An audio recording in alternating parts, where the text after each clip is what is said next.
Hi everyone, please subscribe to my channel. Blood Immortal. See playlist for other chapters and novels. Join now our Telegram channel now and enjoy exclusive early access. t.me/blood_immortal_official. I do not translate the novels. Credits goes to original translator and author of the novel. I only make it as an audiobook so it would be easier to just listen while doing other things. Credits goes to the author of the novel. I convert stories to audiobook for mental health, for multitasking purpose, for accessibility and time saving. Listening to audiobook is also beneficial for people who have disability. It improves our listening skills and improve our English comprehension, vocabulary and other things. So, thank you for listening. Thank you and thank you very much for your support. Chapter 21. Giant and Demon's Pure Blood, has been ingested. The blood of the giant seeps into your body. The blood of the demon seeps into your body. A fight between human, giant, and demon begins in your body. It was hot, crazy hot. The flame magic clothing I was wearing was useless. Fire resistance through fire eyes. If it weren't for that, I might have felt like my insides were all melting. Phew, Yuan's hot breath shot out as he rolled on the floor. He flipped himself over and rolled on his back again. His body was hot, his muscles and bones felt like they were twisting, and his blood felt like it was flowing in reverse. How many hours had it been? Fire Eyes resists the flame of the giants. Fire Eyes fails to resist the flame of the giants. As expected, Fire Eyes alone wasn't enough. This damn blood was really hot. If his stamina hadn't been full, it wouldn't have been strange if he had already passed out. There was no way to endure this pain. He had no choice but to endure it with his willpower. Giant's blood isn't meant to be drunk, it's meant to be applied topically. Giant Slayer. It was Hercules' advice.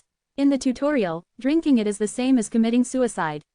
That's why you must get Fire Eyes before that. If you don't get Fire Eyes, you might as well give up on your heart. Fortunately, he had gotten Fire Eyes. Of course, the pain was still there even with it. It was just enough so that he wouldn't die. There's only one chance. That's right, there was only one chance. So he had to hold on.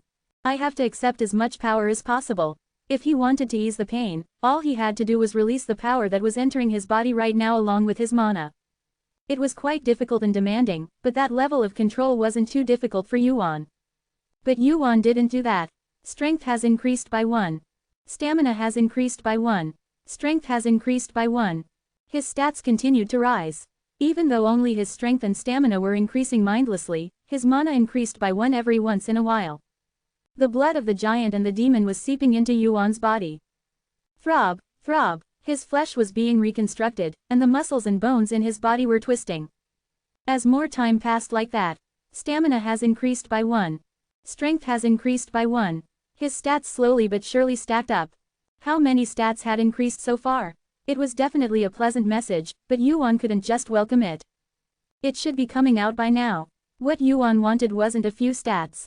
Even if he traded dozens of stats, he would still be lacking 1 skill.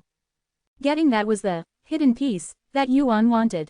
Fire Eyes and Flame of the Giants collide. You can control the Flame of the Giants through Fire Eyes. Fire of the Giants can be controlled through the Fire Eyes. The greatest contribution score would be achieved by subjugating a boss, but in this 5th tutorial, it was possible to obtain points through regular hunting as well. Hidden pieces conditions have been met. Gigantification huge fire has been acquired. An unexpected situation. Yuan couldn't decide whether to welcome this or not. Gigantification is also what is this? Despite the pain, he couldn't help but let out a laugh because of how ridiculous this was. The skill he wanted didn't appear, but instead, he could now control fire through the Fire Eyes. It was definitely a good situation, but it was useless if he couldn't get the skill he originally wanted. Time remaining. 707, 54, 29. Half a day had already passed by.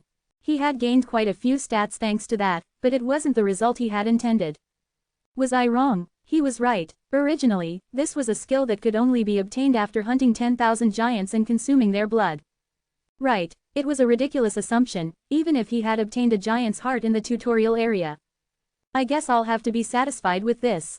Blood of the pure giant and demon has been fully absorbed. Giant's heart has been perfectly consumed in the tutorial area. Hidden pieces conditions have been met. Gigantification has been acquired. Yuan's eyes opened wide. Finally, the message he had been waiting for appeared. That's it, Yuan let go of the strength he had been clenching in his molars. It was getting harder to endure. Slowly, Yuan's vision turned black as his consciousness sank into a deep sleep. How long had he been unconscious? When Yuan opened his eyes, he suddenly realized that there had been many ups and downs in the tutorial. Once during the fight with Surtur, and another time now. He had already fainted twice. Time remaining, 696, 1848.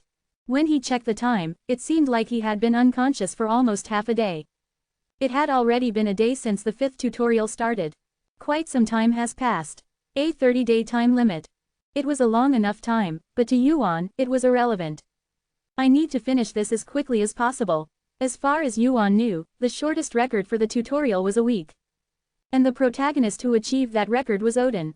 He was the first generation to set foot on the tower and the mastermind behind the great force known as Asgard. He was the best magic warrior Yuan knew. I can't lose. In the 5th tutorial, all participants were rivals. Every action taken within it was converted into contribution points. Points were accumulated through hunting, as well as hidden pieces, special quests, and various other factors, which were then used to rank the participants. However, Yuan didn't consider them to be worthy rivals. Yuan was thinking of those on a much higher level. The rankers on the high floors of the tower who had broken the records of the tutorials, they were Yuan's rivals. Ranking. First, Hargan, 1036p. Second, Yoch, 689p. Third, Polydent, 637p. Fourth, Lee Sungyun, 514p.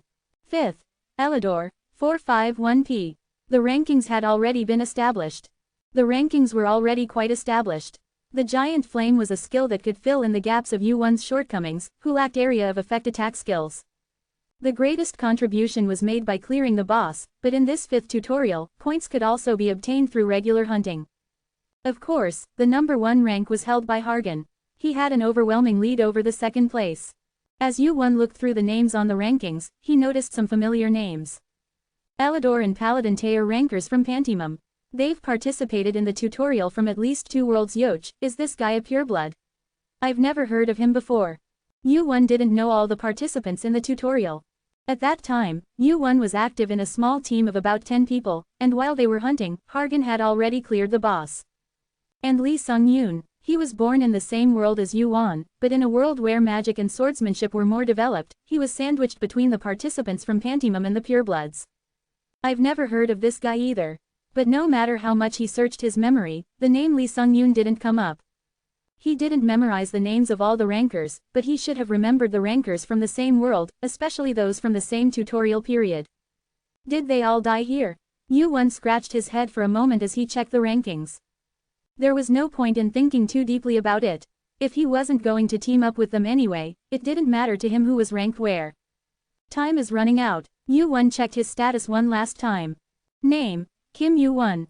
Level, 57. Strength, 72. Agility, 51. Health, 65. Perception, 47. Mana, 60. Available points, 5400. Free stat points, 0. Skills, low-grade mana sword, mana core fire eye, giant flame, gigantification details. Level 57. This was the level he had achieved after hunting the lesser demon skulls in Surtur this time, raising his level by 5. Furthermore, Yuan's total stats were close to 300, which meant that in terms of numbers alone, he was far ahead of his level. My strength and health are too high. Yuan didn't like it when his stats were skewed to one side. The combat style he pursued was versatility. If he wasn't going to pursue a fight where he would just brute force his way through like Heracles, it would be better to have all his stats balanced evenly rather than have strength and health stand out too much. And Giant Flame. Yuan then looked at the Giant Flame, one of the new skills he had acquired. Giant Flame. Hash rank, B. Hash proficiency, 0.00%. Hash those of the Flame clan are born with flames in their bodies. The flames that flare up small do not disappear after life is extinguished, and remain for a long time, passed down to descendants. Hash power increases with mana and proficiency. AB rank skill. It wasn't bad. No, rather, it was good. Giant Growth was a skill that could fill the gap in Wu Jin's abilities since he didn't have any ranged attack skills. This should do the trick. Any other participant would have been shocked to see the skill, but Wu Jin didn't think much of Giant Growth. It was just okay, in his opinion. After all, Wu Jin, who had fought against outer gods, had set his sights too high to be satisfied with a skill like this. Thud, Wu Jin exited the cave after 4 days. Outside, the sun was high in the sky. His eyes were slightly dazzled by the light he hadn't seen in a while. So where? Whoosh. Wu Jin activated his fire eyes and scanned the forest. His field of vision expanded, and he began to see things that were previously invisible. Fire eyes allowed Wu Jin to see things that he normally couldn't. Flap. Wu Jin moved quickly, his feet pounding the ground. As soon as he came out, he saw a single footprint. Wu Jin followed the footprint. Then, squeal, squeal, squeal, a group of monsters squealed strangely. The creatures with pig heads and green skin were monsters called orcs. An orc village, a fairly large hunting ground inhabited by hundreds of orcs. It wasn't bad for his first hunting ground. It wouldn't be bad to test out my skills. The setting for this final tutorial, Baraganda, boasted an enormous size. It would be more accurate to call it a small country rather than an island. There were plenty of hunting grounds, and he had already thought about some places to go. This place was just a stopover for now. Squeal, what? Human, prey. The orcs spotted Wu Jin. Orcs were the rare monsters among the lower-level monsters that possessed intelligence. Because of that, they lived in groups in villages, and they were difficult to hunt compared to their experience points. However, that didn't really apply to Wu Jin. Whoosh. Flames erupted all around. The orcs, who had drawn their weapons and approached with their mouths watering, scattered in panic. Squeal. Fire, fire, hot, human bastard, squeal, this. In an instant, the area was filled with crimson flames, surrounding the orcs so that they couldn't escape. A few of them were already cooked red and collapsed to the ground. 6 more days. The plan was simple. I'll finish this tutorial before Odin. Boom. Wu Jin jumped into the flames he had created. The orc village hunt began. 15,104th place. Kim Wu Jin, 67p. For the first time, Wu Jin had properly raised his ranking. A day passed like that. 4th place. Kim Wu Jin, 1288p. Despite starting late, Wu Jin quickly climbed the ranks and joined the battle royale of the tutorial. And 3 days after the tutorial began. 1st place. Harkin, 5479p. 2nd place. Kim Wu Jin, 5266p. Opening square bracket. Closing square bracket. The participants, including Hargan, could see an unbelievable record. Chapter 22, Leveling with the Gods. Chapter 22 *. That's the guy, the rapidly rising rank. Harkin's eyes sparkled at the name, Kim Yu-won, ranked 2nd. He's rising up. He was quickly climbing the ranks. He didn't know the name, but he was certain. It was this guy. I thought there was just some fast guy because I hadn't seen anyone outstanding for a while. Harkin's lips curled up. The day the last tutorial began. He was surprised and embarrassed that there was a participant he couldn't catch up to. And he was looking forward to it. Who is he? What kind of power does he have, and can he fight as my opponent? Can he be a comrade? What's so fun? A man who was following him asked with a puzzled look. Lee Seong-yoon. He was a new participant who had recently joined Harkin's team. There's someone I really want to bring. Kim Yu-won. Do you know him? Come to think of it, Kim Yu-won and Lee Seong-yoon were from the same world. I heard that their names were similar, and their talents were similar. Lee Seong-yoon. He was an outstanding participant among those who came from the Earth timeline. His physical abilities were just so-so, but his talent for handling mana was so rare that it would be hard to find even in the tower. His mana stat started at 12 as soon as he opened his mana, and there wouldn't be many participants who could use mana force since the 5th tutorial throughout the history of the tutorials.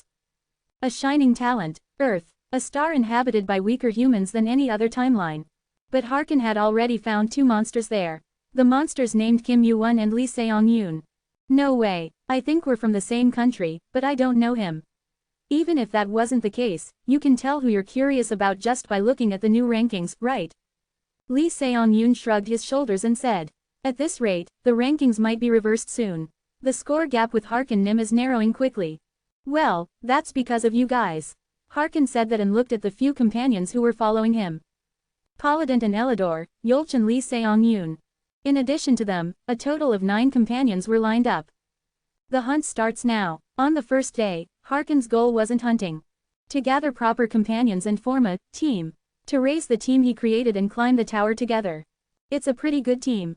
Harkin was quite satisfied with the team he had created now. Their skills were so good that it was hard to find them in the tutorial area, and their levels were also high.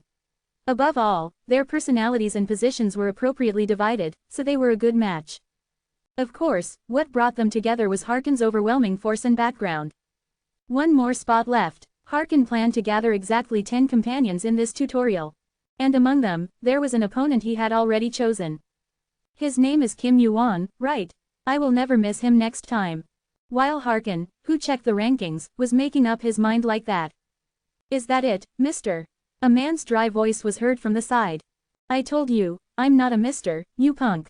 Harkin turned his head with a frown. Paladin, an elf participant who had been wandering around, found a hole in the forest floor. He knew it was nearby, but it took him half a day to find this hole. Even that, if it hadn't been for Paladin's help, it might have taken a few more days. Yeah, let's see. Boom. Harkin banged his two fists together. The team scattered in all directions to avoid being caught in the shock. Harkin clenched his hand, which was covered in golden gauntlets, and raised it up. The next moment, quang, quarring, boom, as Harkin slammed the ground sank. Goo goo goo. A huge hole was made under the collapsed ground. A smile appeared on Harkin's lips. Found it. Baraganda, the island of the tutorial. The central part of this island was filled with dangerous monsters and various hidden pieces. The problem was that the entrance to the center was hidden all over the island. Pgg. Electricity gathered in his hand, and the dark pit was lit up. Harkin threw himself into the pit. As he slid down the wall, many bright stones were embedded in the ceiling. Oh, is this it? The place we were looking for. It seems quite spacious. It looks like a cave. Harkin's teammates followed him and looked around the cave. They thought it was just a huge island, but there was such a large space here.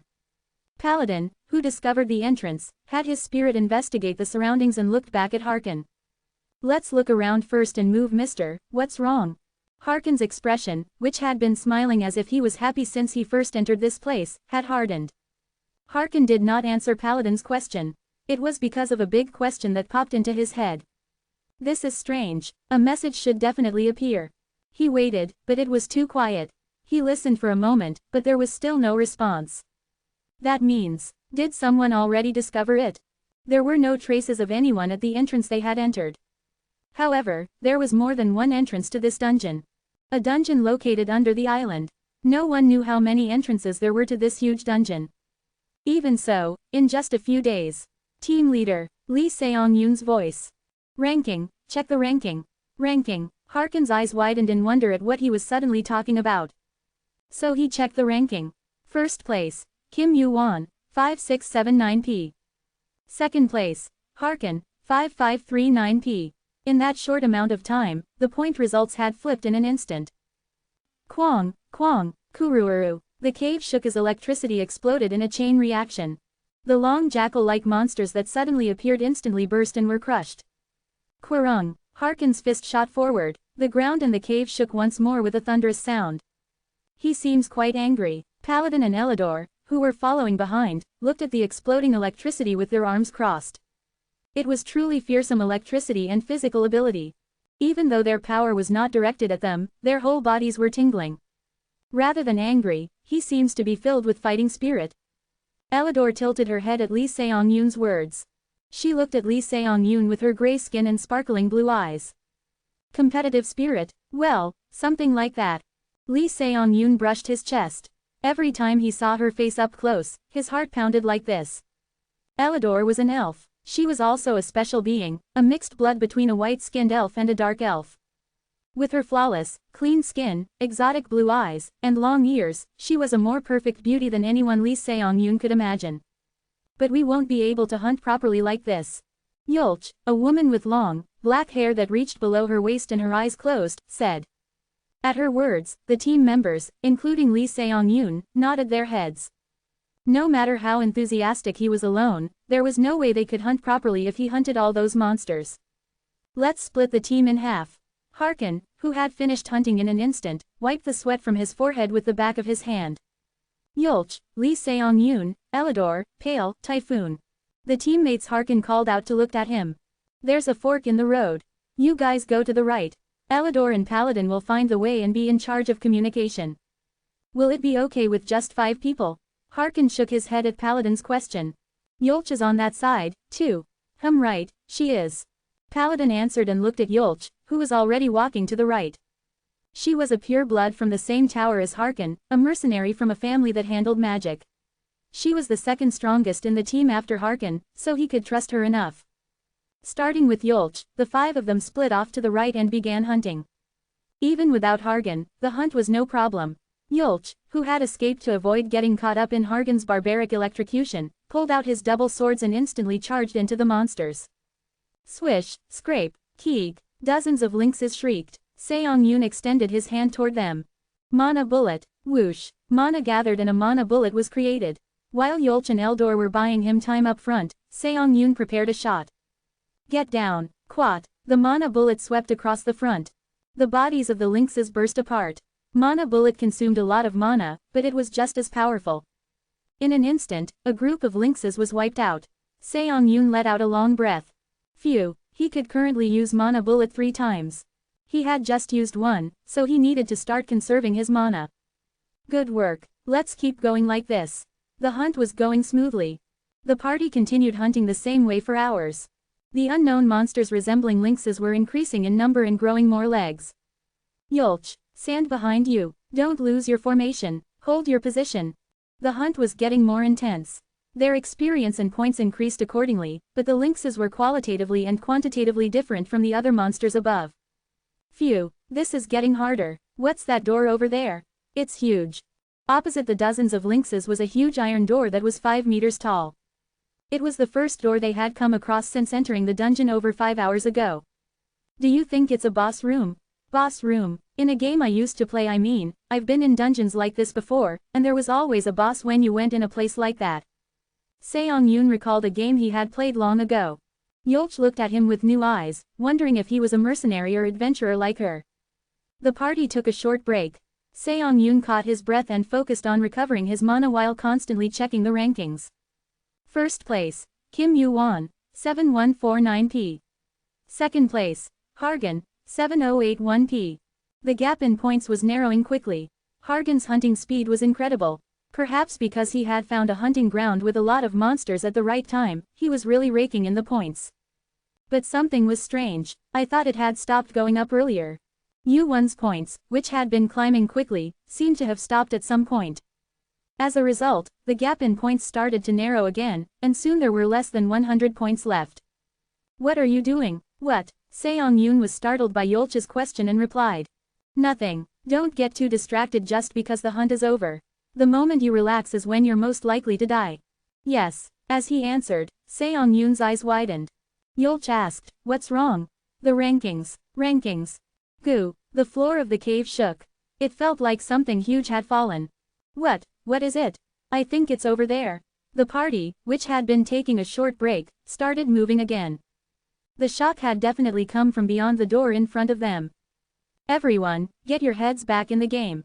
Seong-yoon, you take the rear. Seong-yoon nodded at Yulch's instructions. For some reason, he felt that this shock was not unrelated to his own points. First place, Kim Yu-won, 10149p. As if to confirm it. Creak. What is this?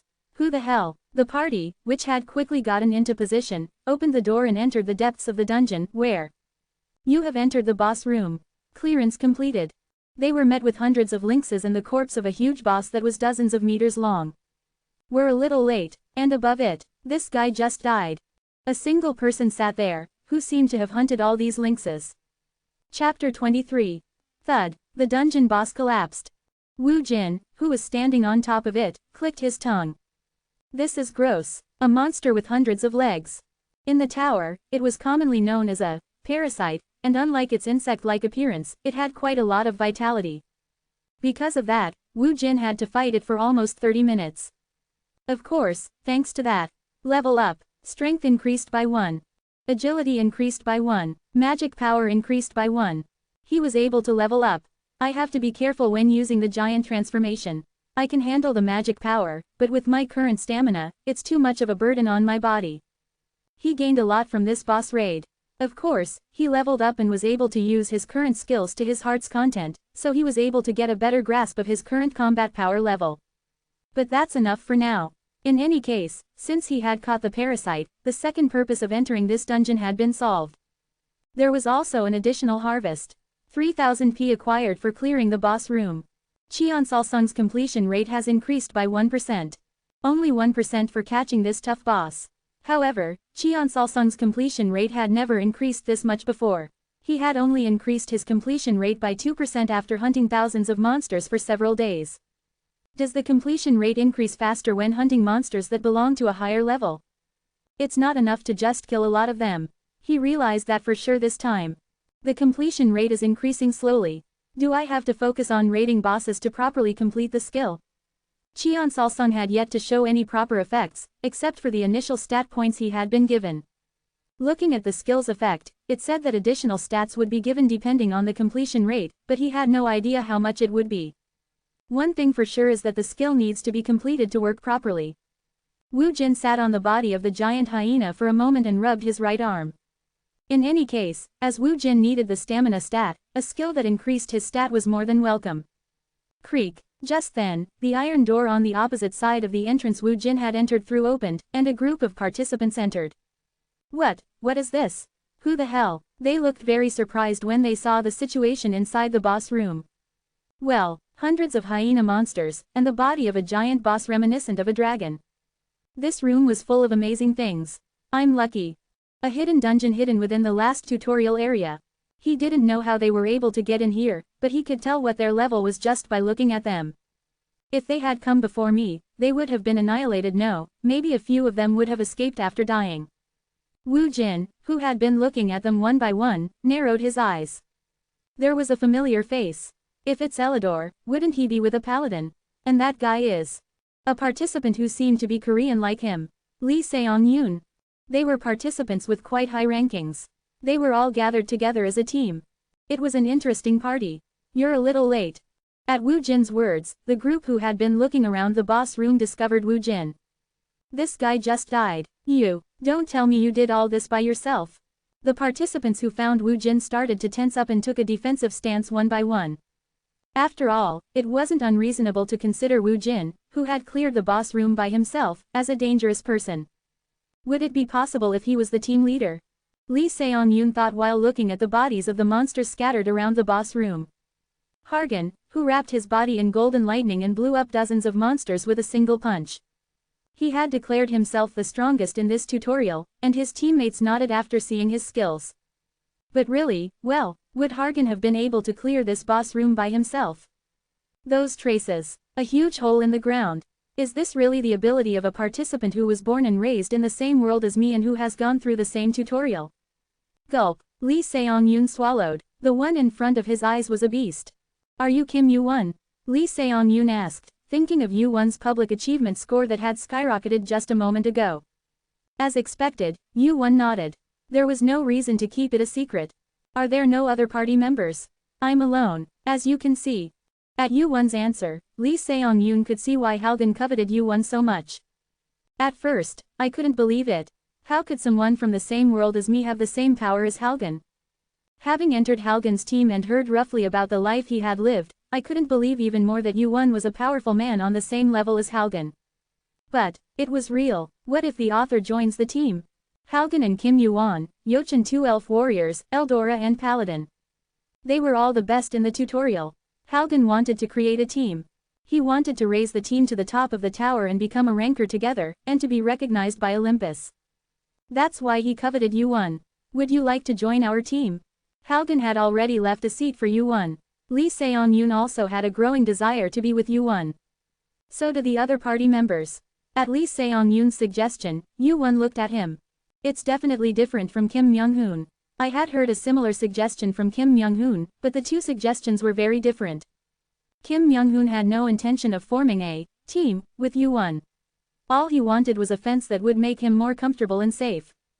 But these were different. I thought of the team not as a fence to protect myself, but as a colleague to fight alongside. Eldora, an elf, is fine. So that woman is Yoch. The spirits are quite good. Yoo-won looked at them like a big kid. Are they the guys Halgan gathered? I made a good selection. In the early days of the tower, Eldora and Paladin climbed the tower with Halgan. I remembered that they broke up from the team for some reason in the middle, but it wasn't a bad relationship. At the time of that incident, Eldora and Paladin sided with Halgan. It's a bigger team than I thought. The size is also big. Yoch is ranked higher than Eldora's siblings. Just by coming this far, it's not a tutorial level. Judging from the fact that Paladin was not with him, it seemed that he had temporarily separated from Halgan's team for effective hunting. I appreciate the offer, but the answer was set. I refuse. As expected, Lee Seong-yoon shook his head at the expected answer. Yu-won was already strong enough that he didn't need a team. Moreover, when Halgan suggested that he be a colleague before, Yu-won said that he had already refused. Then why would he have a reason to accept his offer? That's when Lee Seong-yoon was giving up. Then do you plan to attack the boss alone? Yoch strode towards Yu-won. The boss she was talking about wasn't the huge civet-like guy lying here. The island of the tutorial, Baraganda. It meant the final boss that inhabits the top of it. This tutorial is given a month's time. Besides, it is set up so that it is okay for multiple people to join forces to hunt the boss, not individuals. Yu-won nodded as if to tell her to keep talking. So, the key to this final tutorial is team. The point is how much you grow and how many colleagues you can gather and join forces with during the given time. It was the right thing to say. In fact, this last tutorial was structured that way. A boss that you can never catch alone. A month of growth time, a stage where means and methods do not matter. Hunting a boss that an individual cannot catch by forming a team. In a word, it might be to teach the most basic way to climb that high tower. But, KW, boom, the sound rang out. As the thunder exploded, the earth shook slightly. Someone was coming this way. I contacted the team leader. It was Elodor's doing. I told him that I found Kim Yu-won, so he's coming this way right now. At her words, Lee Seong-yoon shook his head with a dumbfounded expression. How long had it been since he had contacted him that he had already run this distance? It's going to be noisy. The meeting with Kim Yu-won, whom he had been looking for. There was no way the hot-tempered Hargan would stay still. Perhaps the first greeting would never be quiet. It was no different. Flash, rumble, a streak of golden electricity passed by Lee Seong-yoon's side. He was startled by the tingling sensation and hesitated for a moment. Kim Yu-won, boom, Hargan's body shot up high and rushed towards Yu-won. Finally caught you. That moment, swish, Hargan's vision was covered in darkness, and his body, which had been flying forward, was pushed back to the rear. What the hell happened? His thoughts didn't continue long. It was because of the shock he felt in his head the next moment. Boom, Hargan's body was embedded in the giant badger's hide that Yu-won was sitting on. He had grabbed Hargan by the head and slammed him down with the force he had been running with. Everyone, including Lee Seong-yoon, was momentarily stunned by what had happened without their knowledge. It had happened in the blink of an eye. Yu-won, who seemed to be fine, looked at Yulch after embedding Hargan in the giant badger's body. What do you want? Survival, or becoming a ranker? Yulch's eyes widened. Ranker. He wondered how Yu-won, who wasn't a pure blood of the tower, knew about it. An existence that had overcome all the trials of the tower and conquered all floors. Ranker. A power that could grant authority, honor, and eternal life. Tower players all wished to become rankers, even if it was just to possess the mystical things that didn't exist outside the tower. If that's the case, play your little kid games among yourselves. I don't plan to play along with such a dream. Are you saying you're different? Yulch no longer saw Yu-won as an ordinary tutorial participant. Perhaps he was a pure blood like himself. Although his name was similar to Lee Seong-yoon's, he had to see him as a completely different being. No, I'm not different.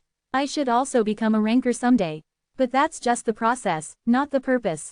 They were definitely a good team. Just looking at Elodor in front of him, he would become an excellent ranker in the future and make a name for himself in the tower. Hargan was no different. However, Yu-won couldn't be with them. What Yu-won wanted wasn't simple personal growth or the safety of his body. I don't plan to team up with those who have different destinations. That's my answer. Yulch had a dumbfounded expression. Even hoping to become a ranker was likely to be ridiculed in the tower. As an absurd dream, some treated him like an idiot, asking if he was still dreaming such an unrealistic dream. But Yu-won was the opposite. He said that it was just a dream.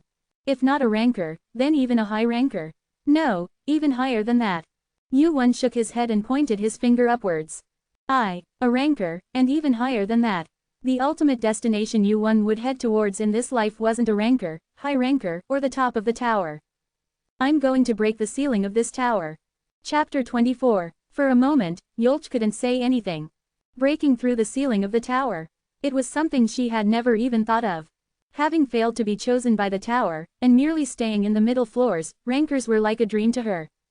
A king leading her clan. He was the very ranker she had always yearned for. However, that dream was just a part of the process for Eugene right before her eyes. That's nonsense. What are you doing? Yolch's words were cut off in the middle and could not continue. Harkin, who had been pushed down by Eugene, got up. He growled like a beast and glared at Eugene. He bared his teeth, but Harkin did not attack Eugene again. Eugene shrugged at Harkin's reaction. You came at me like you were going to kill me. I thought you were going to attack. I was just going to catch you. Harkin had once missed Eugene when he chased him when the 5th tutorial began. It seemed that he had kept that in his heart. However, Eugene did not care about Harkin's feelings.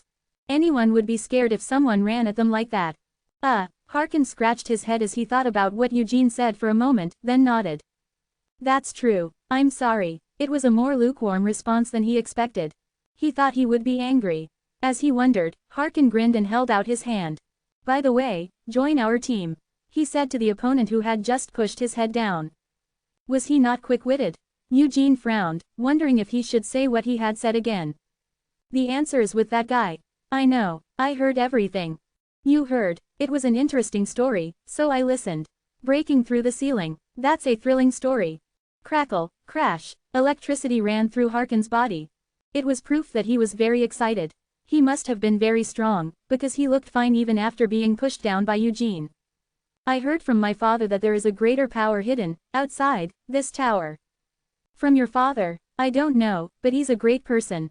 Judging from Harkin's arrogant expression, he seemed to be very proud of his father. That made sense. His father was Zeus, the king of Olympus and the highest-ranking high ranker. He was one of the few beings who could shake the giant tower with his power, comparable to that of a floor administrator. Yes, that's right, a squid can't swim with a whale. But don't think of me as a mere squid. I will be the king of Olympus someday. The one who was surprised by the radical declaration was not Eugene, but Yolch. She was the one who understood the weight of the name, Olympus, with Eugene here. A group of countless rankers and high rankers.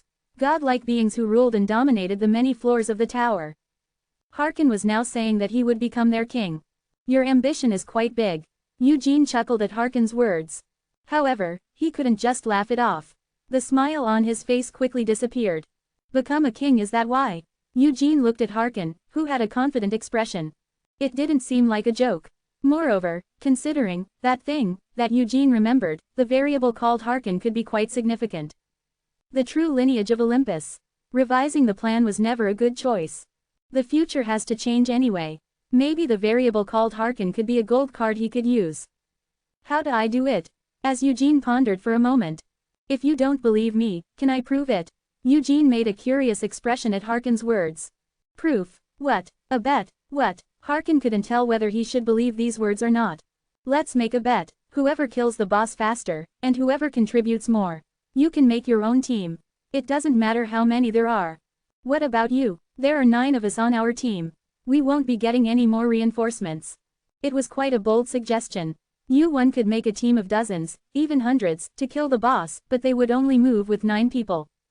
But if I win the bet, you'll join our team. It was an interesting offer. One felt good, and with a smirk, he asked. What if I win? I will serve you as your older brother.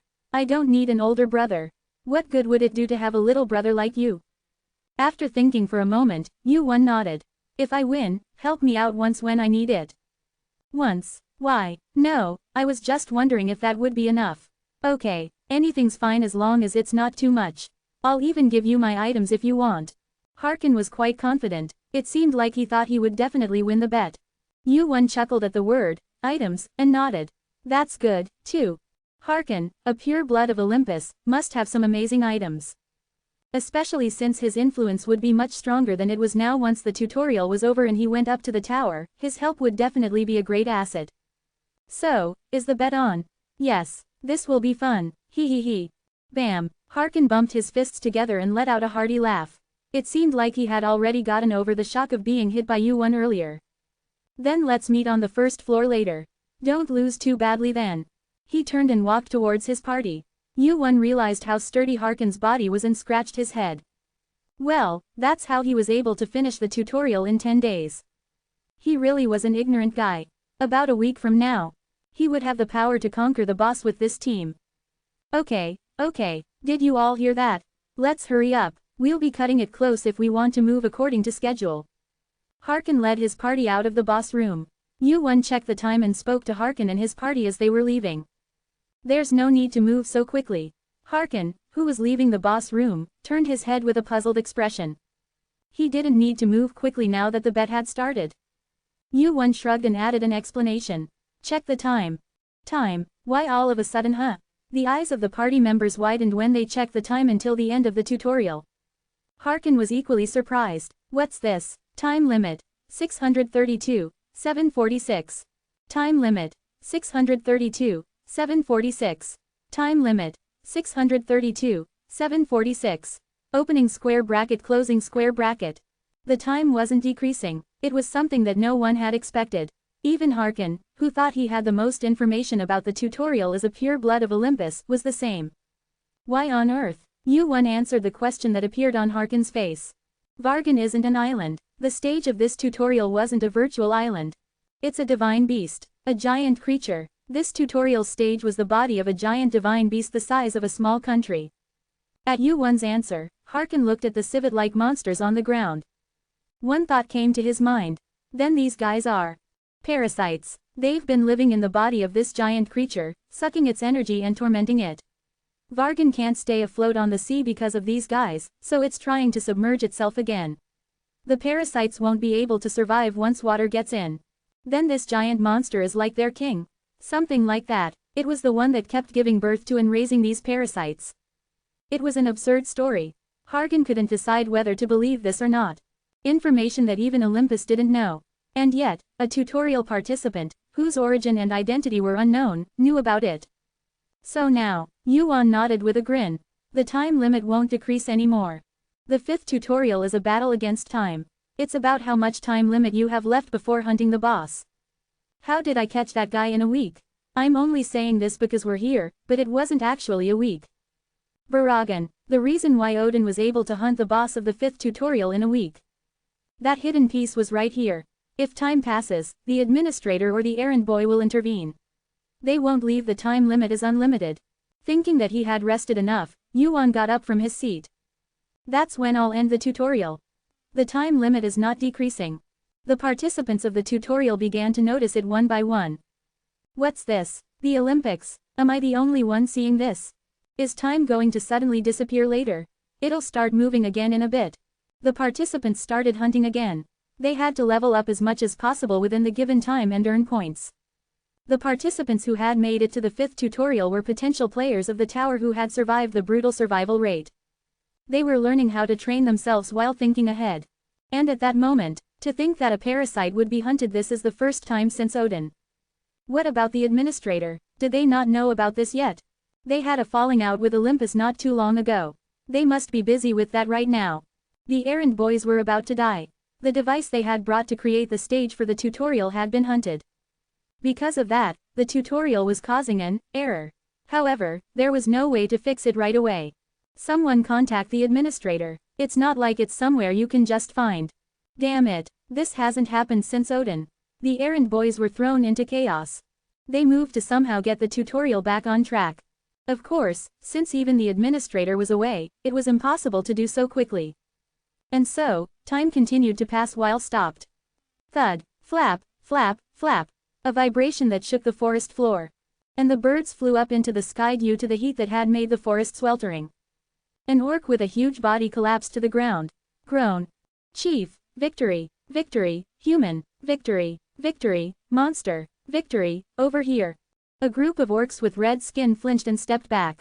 They looked terrified. In the middle of the forest where fire had spread, a huge orc with a height of 4 meters and a corpulent build had collapsed. And on top of it, who are you calling a monster? Pub. Yu-won pulled out the sword from the head of the red orc chief and turned his gaze. Then, victory, danger, victory, run, victory. The few surviving red orcs hurriedly began to run away. Tisk, Standing in the middle of the forest that had become a slaughterhouse, Yuan clicked his tongue. Normally, he would have chased after them, but now was not the time. Time limit. 632, 112. Time limit. 632, 111. Time limit. 632, 110. Opening square bracket closing square bracket. While he was hunting the Red Orc chief, time started moving again. It seemed like the errand boys had sorted out the disrupted ecosystem of the tutorial. This wouldn't be solved by hunting the parasite again. They wouldn't have put back a device that had already been disrupted. In the end, it seemed like another battle against time had begun. I gained about 3 days. Still, he had gained quite a lot of time compared to what he had expected. This was enough. Then, Yuan started walking towards the top of the island that was visible nearby. Go take a look, to the tower where the gods live. Chapter 25, the appearance of Halgan caused a commotion among the participants who were trying to save their team. The summit of Baraganda was indented like a crater. A test where you had to conquer the boss within a month and earn points through it. Naturally, participants with some skill did not want to miss this huge prey called the boss. People are starting to gather. If we miss it here, we will be eliminated, and the higher the score, the more we will be ahead. We can't miss it. That team over there seems pretty good. They are just a bunch of scarecrows, even if they are numerous. Yulch, Lee Seong-yoon, and Elidor looked at the participants gathering near the crater. They started betting and split into teams with Halgan to start hunting. To increase the efficiency of hunting. To hunt the boss after reaching a slightly higher level. But most of them seemed to be over level 20. Lee Seong-yoon was the most sensitive to mana within the team. Lee Seong-yoon, who had high mana stats, felt the mana from the participants wandering around and muttered. Some of them seem pretty strong. Because they are the ones who came this far. That's the basics if you want to enter the tower. Do all the players in the tower know how to handle mana? If they are players, most of those who don't are residents of the tower. Residents, people like team leader Nana who were born and raised in the tower. They become pureblood when they are chosen by the tower and receive the system's blessing. Aha, Lee Seong-yoon nodded as if he understood. Dozens of people were already forming groups to attack the boss. However, Lee Seong-yoon did not expect any of them. Participants of that level were gathering to attack the boss. The boss of the tutorial I had heard about a while ago was never something that such guys could gather and hunt. Do you think we can hunt the boss, Uni? Yulch was a pureblood of the same tower as Halgan. In addition, she was active as a mercenary and had a lot of relationships with various players, so she knew a lot about the tutorial. Yulch thought for a moment and shook her head at Lee Seong-yoon's question. I don't know. It's half and half. Yeah, originally, I would have said absolutely not, but... She trailed off and looked down the long downhill path before continuing. I can't guess how strong our team leader is. 5 people were walking up to the top of the island. In front of them was Halgan, his noticeable blonde hair fluttering in the wind. You're a little late. It was precious time. I guess I wanted to use it as full as possible. What will Kim Yoo-won be doing? Well, maybe that guy right now.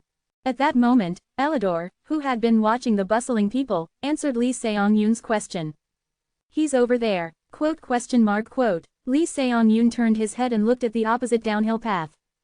And in that direction, already, Yoo-won was coming up. It's Halgan, that crazy bastard. He's here after all. So you've come up too. Participants who were fearless enough to try and catch the boss appeared. Hargan and the other participants followed. Eugene approached the monsters with shields and summoned his magic sword. Eugene rushed into the horde of monsters and killed many of them in an instant. Hargan and the other participants were amazed by Eugene's immense power. The participants who were trying to save their team at the appearance of Hargan became noisy. Among them was a guy who had been hit by Hargan's lightning on the first day and had flown away. Eugene laughed out loud at the commotion coming from the entrance to the boss room. He was reminded of the time he first met Hargan. He's a great celebrity. Among the participants gathered in front of the crater where the boss was located, there were familiar faces. Yulch, Lee Seong-yoon, and Elidor, members of Hargan's team. It seemed that they were still hunting as a team. They seemed to have leveled up quite a bit. The flow of mana he felt from Elidor and Lee Seong-yoon was different from before. They must have leveled up a few times, as the flow of mana emanating from them was much thicker than before. A change in just a few days. And the same was true of Hargan, the leader of their group. Pgg, Hargan, who had climbed to the top, had already spotted Eugene and was sending him a gaze. Electricity strong enough to make his skin tingle. Hargan smiled at Eugene and waved his hand. You're here. It seemed that he had already made up his mind to win against Eugene. He greeted Eugene as if he were an old friend he had not seen in a long time. Hargan, who approached Eugene, made a curious expression. He shook his head a couple of times and looked around at the participants around him. Where are the other guys? Haven't you found a team yet? I don't have a team. No, Eugene nodded. I'm alone. Hargan laughed in vain at the absurd answer. Don't tell me you're thinking of taking on the boss alone. That way, I'll get more points. I've heard a lot of crazy stories, but you're even worse. Greed appeared on Hargan's face as he looked at Eugene. During the 3 days when the time limit was stopped, Hargan had tried to catch up with Eugene somehow. However, the gap was not narrowing, but rather widening. First place, Kim Eugene, 28,973. Second place, Hargan, 21,410. A difference of over 7,000 points. In order to reverse this difference, he had no choice but to make a greater contribution to catching the boss. To get Eugene on his team. And of course, to finish the tutorial with the highest score. Hargan planned to attack the boss before Eugene. Is that guy the one? Kim Eugene, he's ranked higher than Hargan. Then how strong is that guy? Is that guy also a pureblood? Well, I haven't heard of him before. People around them chattered about Eugene and Hargan's conversation. Some of the pure-blooded participants began to look around to see if anyone knew Eugene. And after a while, I heard earlier that you don't have a team yet. We're just about to start the raid, too. Would you like to join us if you don't have a team? Participants approached Eugene. Participants approaching Yuan began to appear. Goblins and orc warriors tightly held their shields to defend themselves. Participants approaching Yuan began to appear. Where did these pesky flies come from? Crackle, crackle. Amongst them, Hargan fired lightning bolts from his eyes, afraid that Yuan might join other teams. It wasn't that Yuan was forming his team, but Hargan's pride wouldn't allow Yuan to join another team. Hi, hit, it was Hargan's team. I was just standing next to him. Really? The participant who had already been struck by Hargan several times quickly distanced himself from Yuan in fear of Hargan's wrath. Thanks to this, Yuan, who was able to avoid the annoying commotion, quickly began to move. Thud, Hargan scattered the lightning bolt Shahad gathered in his chance at Yuan's movement. He sked while confirming that Yuan's steps were no headed toward the crater where the boss was. Are you going straight there? Time is more precious than gold in the tutorial. It was true. Hargan nodded his head and followed Yuan. Then, the other party members including the Eldorado siblings also followed Hargan. To clear the tutorial in less than 5 days. This is exciting. Along with Yuan and Hargan's movements, quite a few other participants began to move stealthily. It was obvious what they were thinking. They were thinking of somehow getting involved in the boss raid and earning points. Those guys again. Hargan, who was heading towards the crater, looked back and frowned. Crackle, crackle. Other participants flinched and could not approach because of his twisted face and the golden lightning spreading around him. Yuan thought it was good because it would have been annoying to have flies following him anyway. Thud, thud. Yuan approached the crater. Let's go. And as Yuan took a step under the crater, whoosh. His body was sucked into the deep crater. You have entered Boss Room 1. Find the boss and overcome the given trial. A long and wide open space unfolded before his eyes. This place resembled the underground area of the island where Yuan had hunted the parasites. Boss Room. And to meet the boss, there were several checkpoints that needed to be passed. Kya, sizzle, sizzle, clang, clang. Monsters appeared from all over the open space. Acid snakes, land eels, lizard men, orcs, and goblin warriors. Orcs and goblins holding spears and swords, acid snakes and lizard men. Monsters that could not coexist and were hostile to each other were tangled together and glaring at Yuan. It was something that normally wouldn't happen. But on this island, it was possible. If it's that guy, even this level of control is possible. The number of monsters that appeared before his eyes seemed to be at least a few hundred. Normally, it wasn't a number that could be broken through alone. In the first place, this number wasn't made to be broken through alone. Clank, clank. The goblins and orc warriors each held out their shields, solidifying their defensive formation. Clank. The lizard men thrust their spears and swords through the gaps in the shields. They looked more like a well-trained army than monsters. Kya. Small, long green snakes slithered on the ground. Oh, what is all this? The numbers are insane. Harkin and the others who followed behind looked at the monsters blocking their path with interest. Their faces didn't show any tension. This level of monsters and their numbers wouldn't be a big obstacle for them. Every single one of them was a dark horse in this tutorial. The boss is in room number 3. Thud. Yuan approached the orcs and goblin warriors with their shields held up high. I'll just quickly break through them. Yuan took the lead. The group, who were seeing Yuan's skills properly for the first time, watched him quietly with sparkling eyes despite the points floating in front of them. I can finally see it. Just how strong is he? The team leader is like a monster too, but he's ranked higher than the team leader. Is he just someone with high points, or is he really that strong? We'll be able to confirm it properly now. Even Harkin, who was always the first to charge into battle, crossed his arms and watched Yuan's back. As if to say, go ahead, show me what you got. And as if to meet their expectations. Martial arts, magic sword. Wung, wung, whoosh. A magic sword with a crimson glow vibrated on Yuan's blade. An immense heat and sharp aura surrounded Yuan. It was a combination of two skills. Yuan took a step forward without stopping and approached the group of monsters. Thud, thud, tension hung in the air. His steps seemed slow, but the distance between them was closing quickly. Only a few seconds had passed. The distance between them was 10 steps. That moment, pop, he disappeared. Where did he go? The group who were watching Yuan missed his movement. Only Harkin had seen it properly. Yuan, who had disappeared, swish, was above the heads of the monsters with shields. Thwack, the crimson magic sword swung wildly between the orcs, goblins, and lizardmen. As a crimson storm erupted in the center, the monsters let out agonizing screams. A hot heat scorched their skin, and with each flash of the blade, several heads flew into the air. And just like that, in just a few seconds, crash. A path was created between the orcs and goblins who were blocking the way with their shields. What the hell is that? Lee Sungyun muttered in disbelief. As soon as it started, Yuan had charged into the middle of the enemy lines and started a massacre. With just a single sword, he's even more of a monster than the team leader. Chapter 26. Without realizing it, Lee Sungyun muttered to himself and looked around in surprise. Fortunately, Hargan didn't seem to be offended by his words. Rather, the corners of Hargan's lips were slightly raised. His body was filled with excitement. As expected.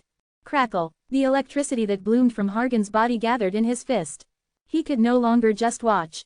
Bang, the electricity gathered in his two fists exploded and shook. Hargan stepped forward, and at that moment, like Yuan before him, Hargan's figure disappeared. Immediately after, flash, clang, thud, the orcs, shields shattered, and the bodies of the acid snakes that filled the floor were torn to pieces. It was the power of Hargan's electricity. What though we won't be able to do anything? But we can't just watch, can we? If they did nothing, they would be eliminated and left behind. That was the unchanging law of the world they had lived in since the first tutorial and would continue to live in. Lee Sungyun prepared his mana ball. Yul raised his twin swords and ran forward, while the Elator siblings prepared their spirits and magic. The real hunt began. The second boss room was a narrow passage with various traps set up. Dozens of sharp and powerful arrows were shot, venom poured down, and spears rose from the floor. But, clang, Hargan broke through the traps with just his strength. So did Yuan. Whoosh, flutter, screech. The flames wrapped around his body burned the flying arrows and venom, and he dodged the spears that rose from the floor by lightly twisting his body. Nothing we can do, I know. The rest of the group followed the two as they swept through. Occasionally, there were traps that remained intact. However, the rest of the group was not so weak as to be caught by such traps. Clang, clank, Yul cut the flying arrows and spears with his sword. Screech, Elator and Paladin blocked the venom falling from the ceiling with water and fire. Mana ball, boom, Lee Sungyun broke through the obstacles blocking their way. Yuan glanced at the group following him and nodded. At least they're not incompetent. Yuan secretly distrusted the abilities of the others besides Hargan. He wondered if they would hold him back. No, he should correct himself. In any case, Yuan had no intention of reaching out to save their lives if something went wrong. It was impossible to interfere and save everyone he passed by. So Yuan's concern was this. So Yuan was worried about this. The party shivered at the eerie feeling that made their skin crawl just by its presence. Shouldn't they be unnecessarily involved in their work and die? Is that over there? Hargan, who had a quick temper, was running ahead. After breaking through all the traps leading to the boss room, a huge door could be seen in the distance. The old door, which seemed to be 10 meters high. Hargan arrived at the door and waited for the others, including Yuan. It's a strange picture. Hargan was looking at the picture. As the size of the door was large, the picture drawn on the door was quite varied. Orcs and goblins, lizardmen, kobolds and gnolls, ogres. All kinds of monsters were drawn outside the door. There were more than one or two of them, and complex patterned characters were engraved on the top. This is the first time I've seen it in person. Swoosh. Yu-1 brushed away the dust on the surface of the door. In the middle of the orcs and goblins clashing, a round sphere was drawn. Is it a war? Hargan muttered, realizing the meaning of the picture. Yu-1 nodded. Right, this was a war. Various monsters. A great war that took place in Baragan, where they were intertwined. And beyond this door, team leader, Lee Sung-yoon called Hargan. He turned his head and saw that the others had arrived. Shall we rest for a while? At Lee Sung-yoon's question, Hargan looked at Yu-1. Although they were together because their destinations were the same, strictly speaking, Yu-1 was not part of their team. Moreover, Hargan's team and Yu-1 had even made a bet on who would catch the boss first. Is anyone tired? From Hargan's point of view, who was in a hurry, Yu-1 had no choice but to get in the way of going through this door first. No, it wasn't a big deal anyway. Paladin, that's because the team leader and Yu-1 have destroyed most of the traps. In fact, there were no injured or tired people in the party. Hargan nodded. It was time to move on to the next door. Then right away, creak, the cave rang out with a heavy sound. He turned his head quickly and saw that Yu-1 had already stretched out his arm and opened the door. You bastard, are you going without a word? I was going to move alone anyway. Anyway, aren't we moving together? If you just say something, it'll be a little more. Kya, a cry came from inside. Hargan, who had stopped talking in surprise, turned his head and looked inside the slightly open door. The inside of the door was pitch black. Of course, if it had been simply dark, he wouldn't have been surprised like this. What is it? Boss, what the hell is it? A tingling sensation just from the sound of crying. A sense of goosebumps as if their skin was being cut just from its presence made the group tremble. Hargan also swallowed his saliva. He knew the identity of the boss, but this was the first time he had encountered its presence so directly. It's really amazing. Jebek. Even this time, Yu-1 was one step ahead.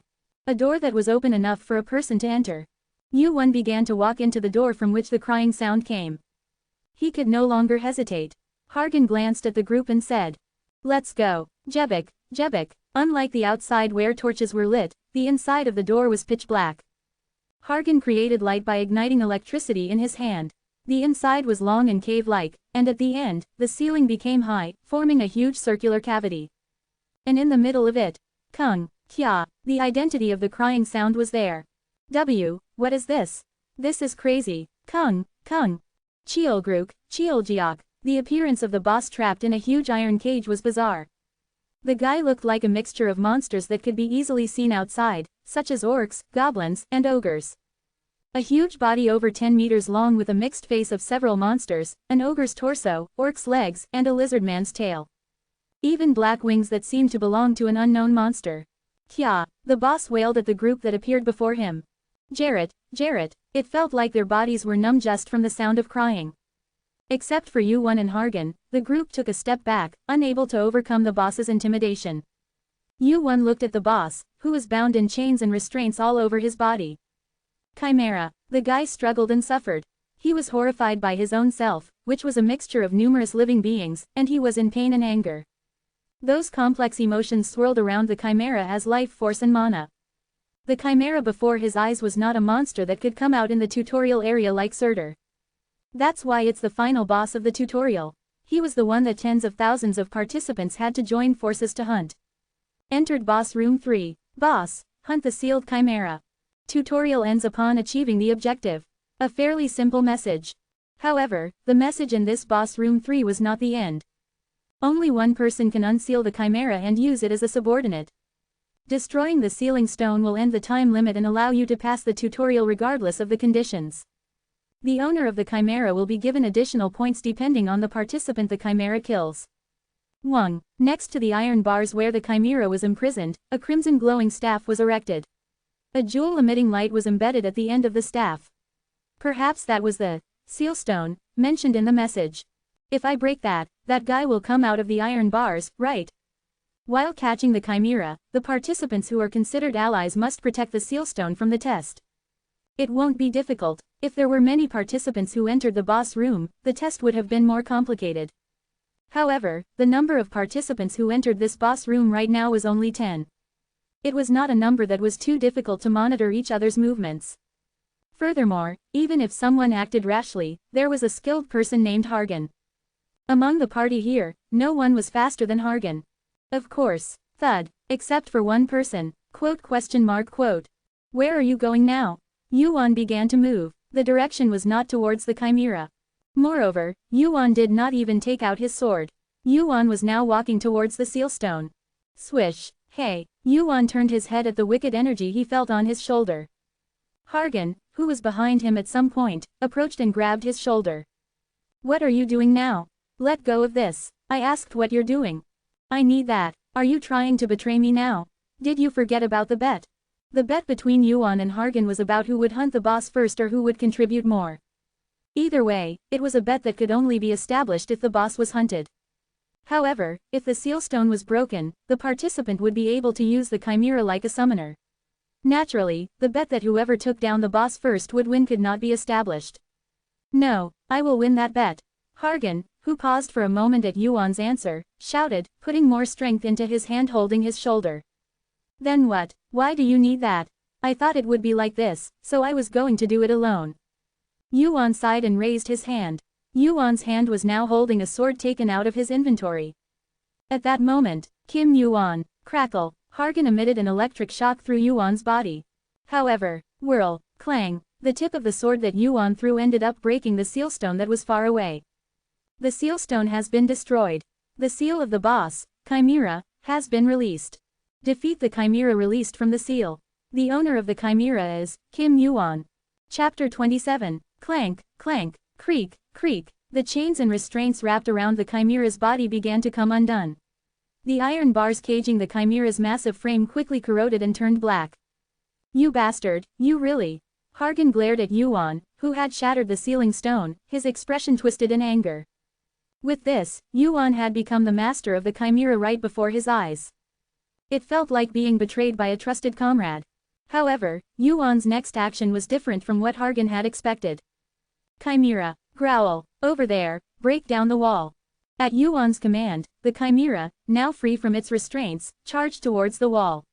As its enormous bulk collided with the wall, the chamber shook once. Boom, whoosh, the wall collapsed, revealing the chamber on the other side. Hargan made a curious expression at Yuan's sudden order. What are you doing now? Let go of my hand for now and let's talk.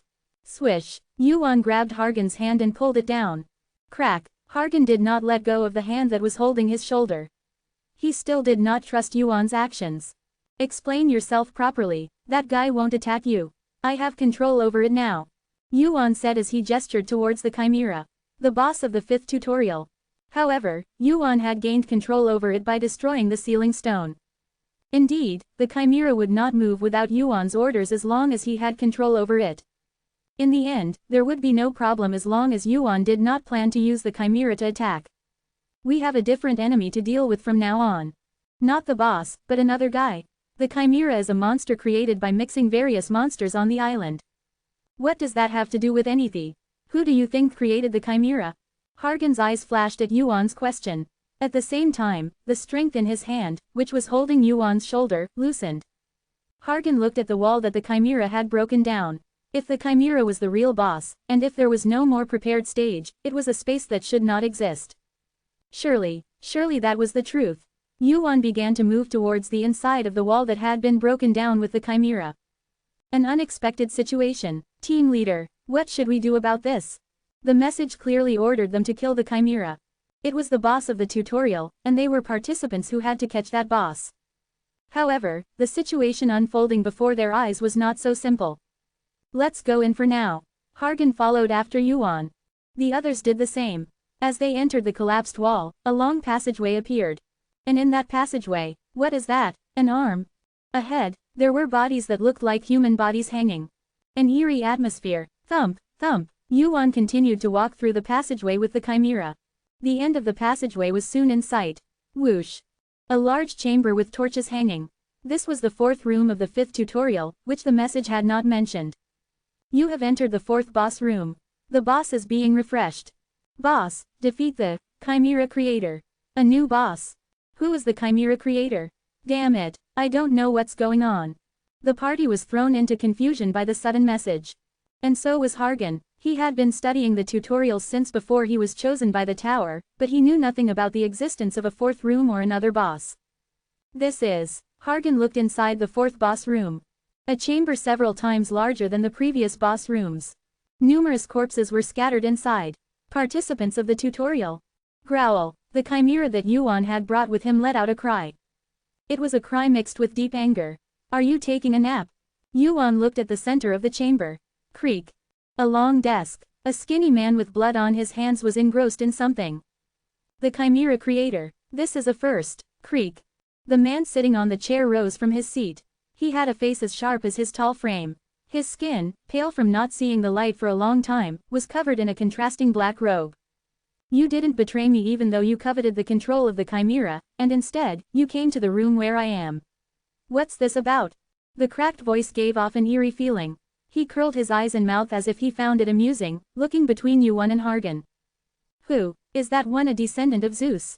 Even though he's a half-blood, he seems quite useful. Who's a half-blood? Veins popped up on Hargan's forehead. Half-blood. It was the word Hargan hated the most.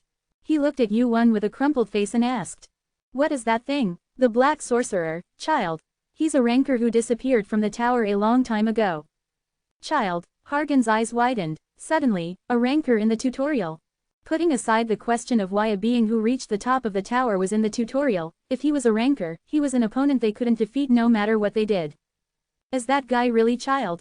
Yeah, I've heard of him. He was a ranker who was an examiner on the 50th floor a long time ago. He caught hundreds of players who participated in the test and used them as test subjects, mixing the bodies of several monsters to create chimeras. At Hargan's words, the expressions of the party noticeably hardened. It was a fairly well-known incident in the tower. A ranker who failed to overcome his desires and impulses, and who, as an examiner, had messed with numerous test participants. You don't have to be so scared. He was badly defeated by a player while committing his crimes, and since he also violated the laws of the tower, he has lost most of his power now. Power? Yeah, because of what happened back then, he was forced to become the boss of the tutorial here for 1,000 years. Of course, even after 1,000 years, he won't be able to regain his power. The more Yuan spoke, the more Child's expression distorted. It seemed that hearing stories about his own life from someone else's mouth wasn't very pleasant. How do you know about me? Child glared at Yuan, furrowing his brows. It seemed that an unpleasant memory came to mind. Yuan smiled and pointed to his eyes. Hey, do you remember this? Don't tell me you want me to take that out. Why is your eye? Child stopped talking as he looked at Yuan's eyes. Crimson red pupils. Fire eyes. Unconcealable rage appeared on Child's face as he met those eyes. You bastard. Qua. Along with a thunderous voice, black mana swirled around Child. Yuan stretched out his hand and created a giant tree to protect himself from the mana. What is this mana? He lost his power. Crackle, crackle. Hargan's electricity spread out in all directions. The black mana and electricity collided and cancelled each other out. This is what it means to lose power. Hargan muttered at the magic power emitted from Child's body. If that guy was a real ranker, we would have died instantly. Flicker, flicker. Yuan surrounded his body with flames to protect himself. Emotions intensified through mana were transmitted. Yuan smiled and looked at Child as if mocking him. You haven't forgotten yet. That eye. Where did you get it? I got it. In the tutorial. You bastard, are you related to that monkey's bloodline? Monkey. There probably weren't many beings who could be called the Great Sage, equal to heaven. Yuan intentionally provoked Child after learning about the relationship between Child and Sun Ogong. Why are you so bitter? You were just an examiner, and you even caught and experimented on participants like a loser. Answer my question. No, I didn't come here to answer your curiosity. Yuan's gaze swept over the humanoid chimeras that filled the space. But because I couldn't stand to see a piece of trash like you breathing. At those words, Child's eyes finally turned upside down. You little punk. Coo goo goo goo goo. The space shook. The corpses scattered inside the space moved at the black mana flowing along the floor.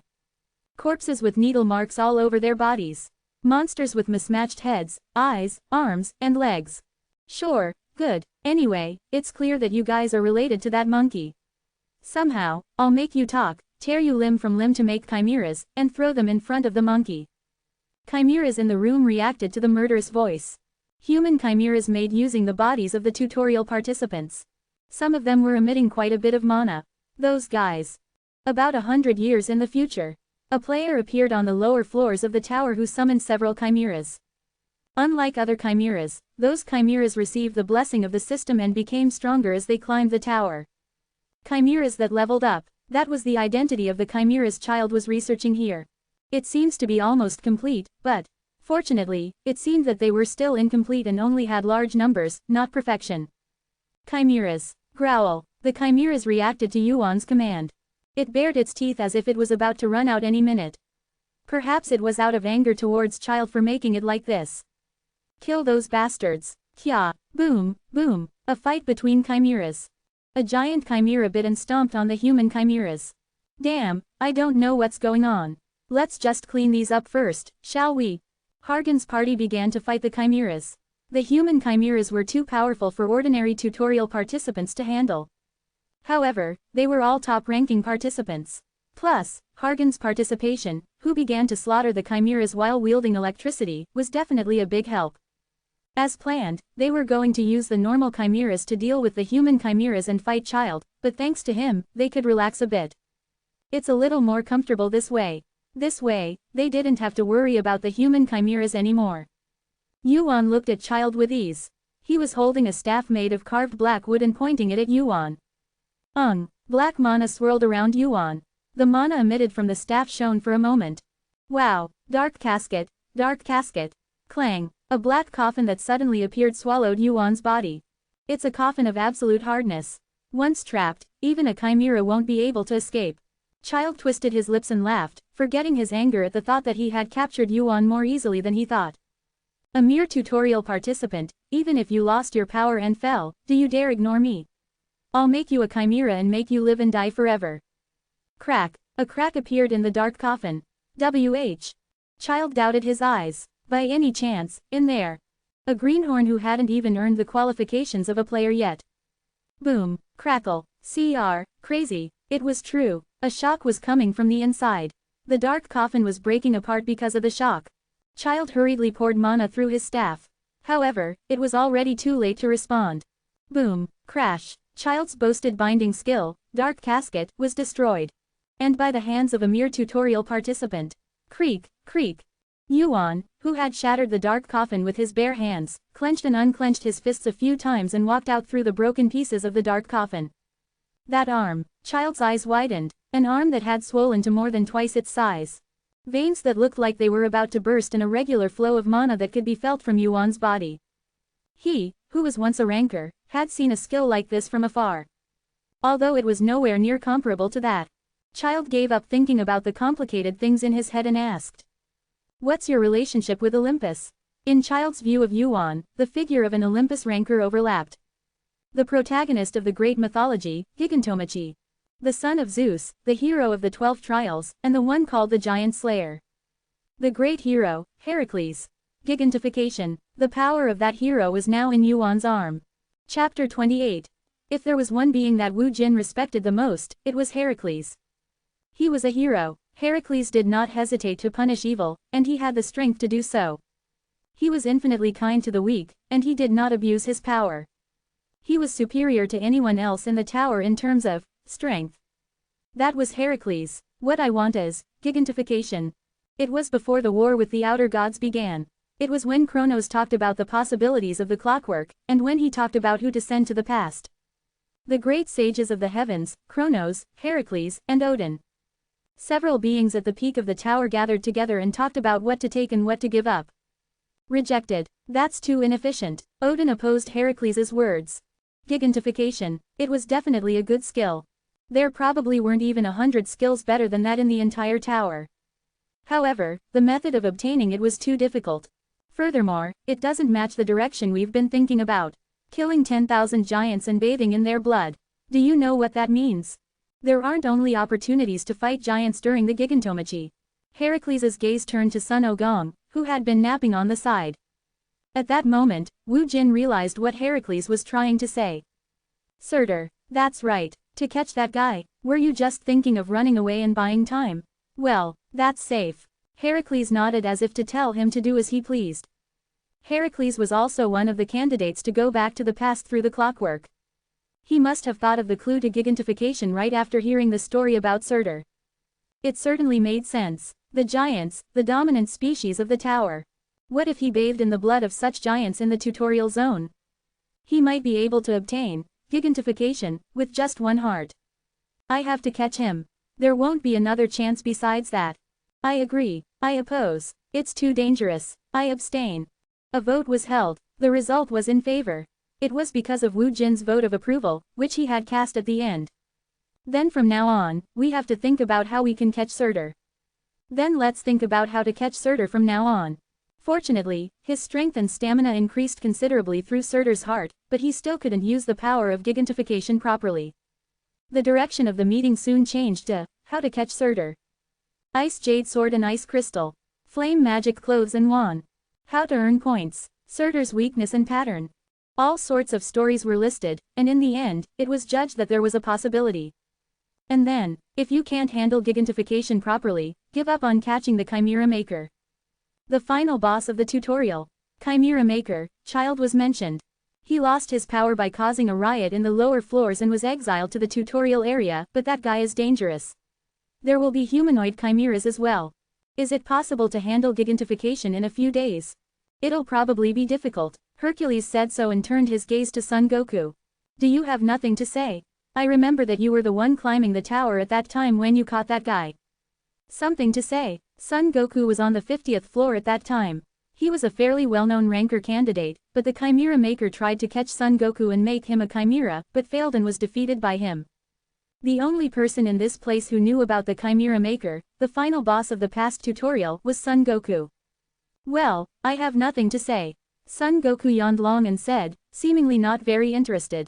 Anyway. Thud, thud, the muscles in his arms twisted. In reality, his arms did not grow as large as a giant's.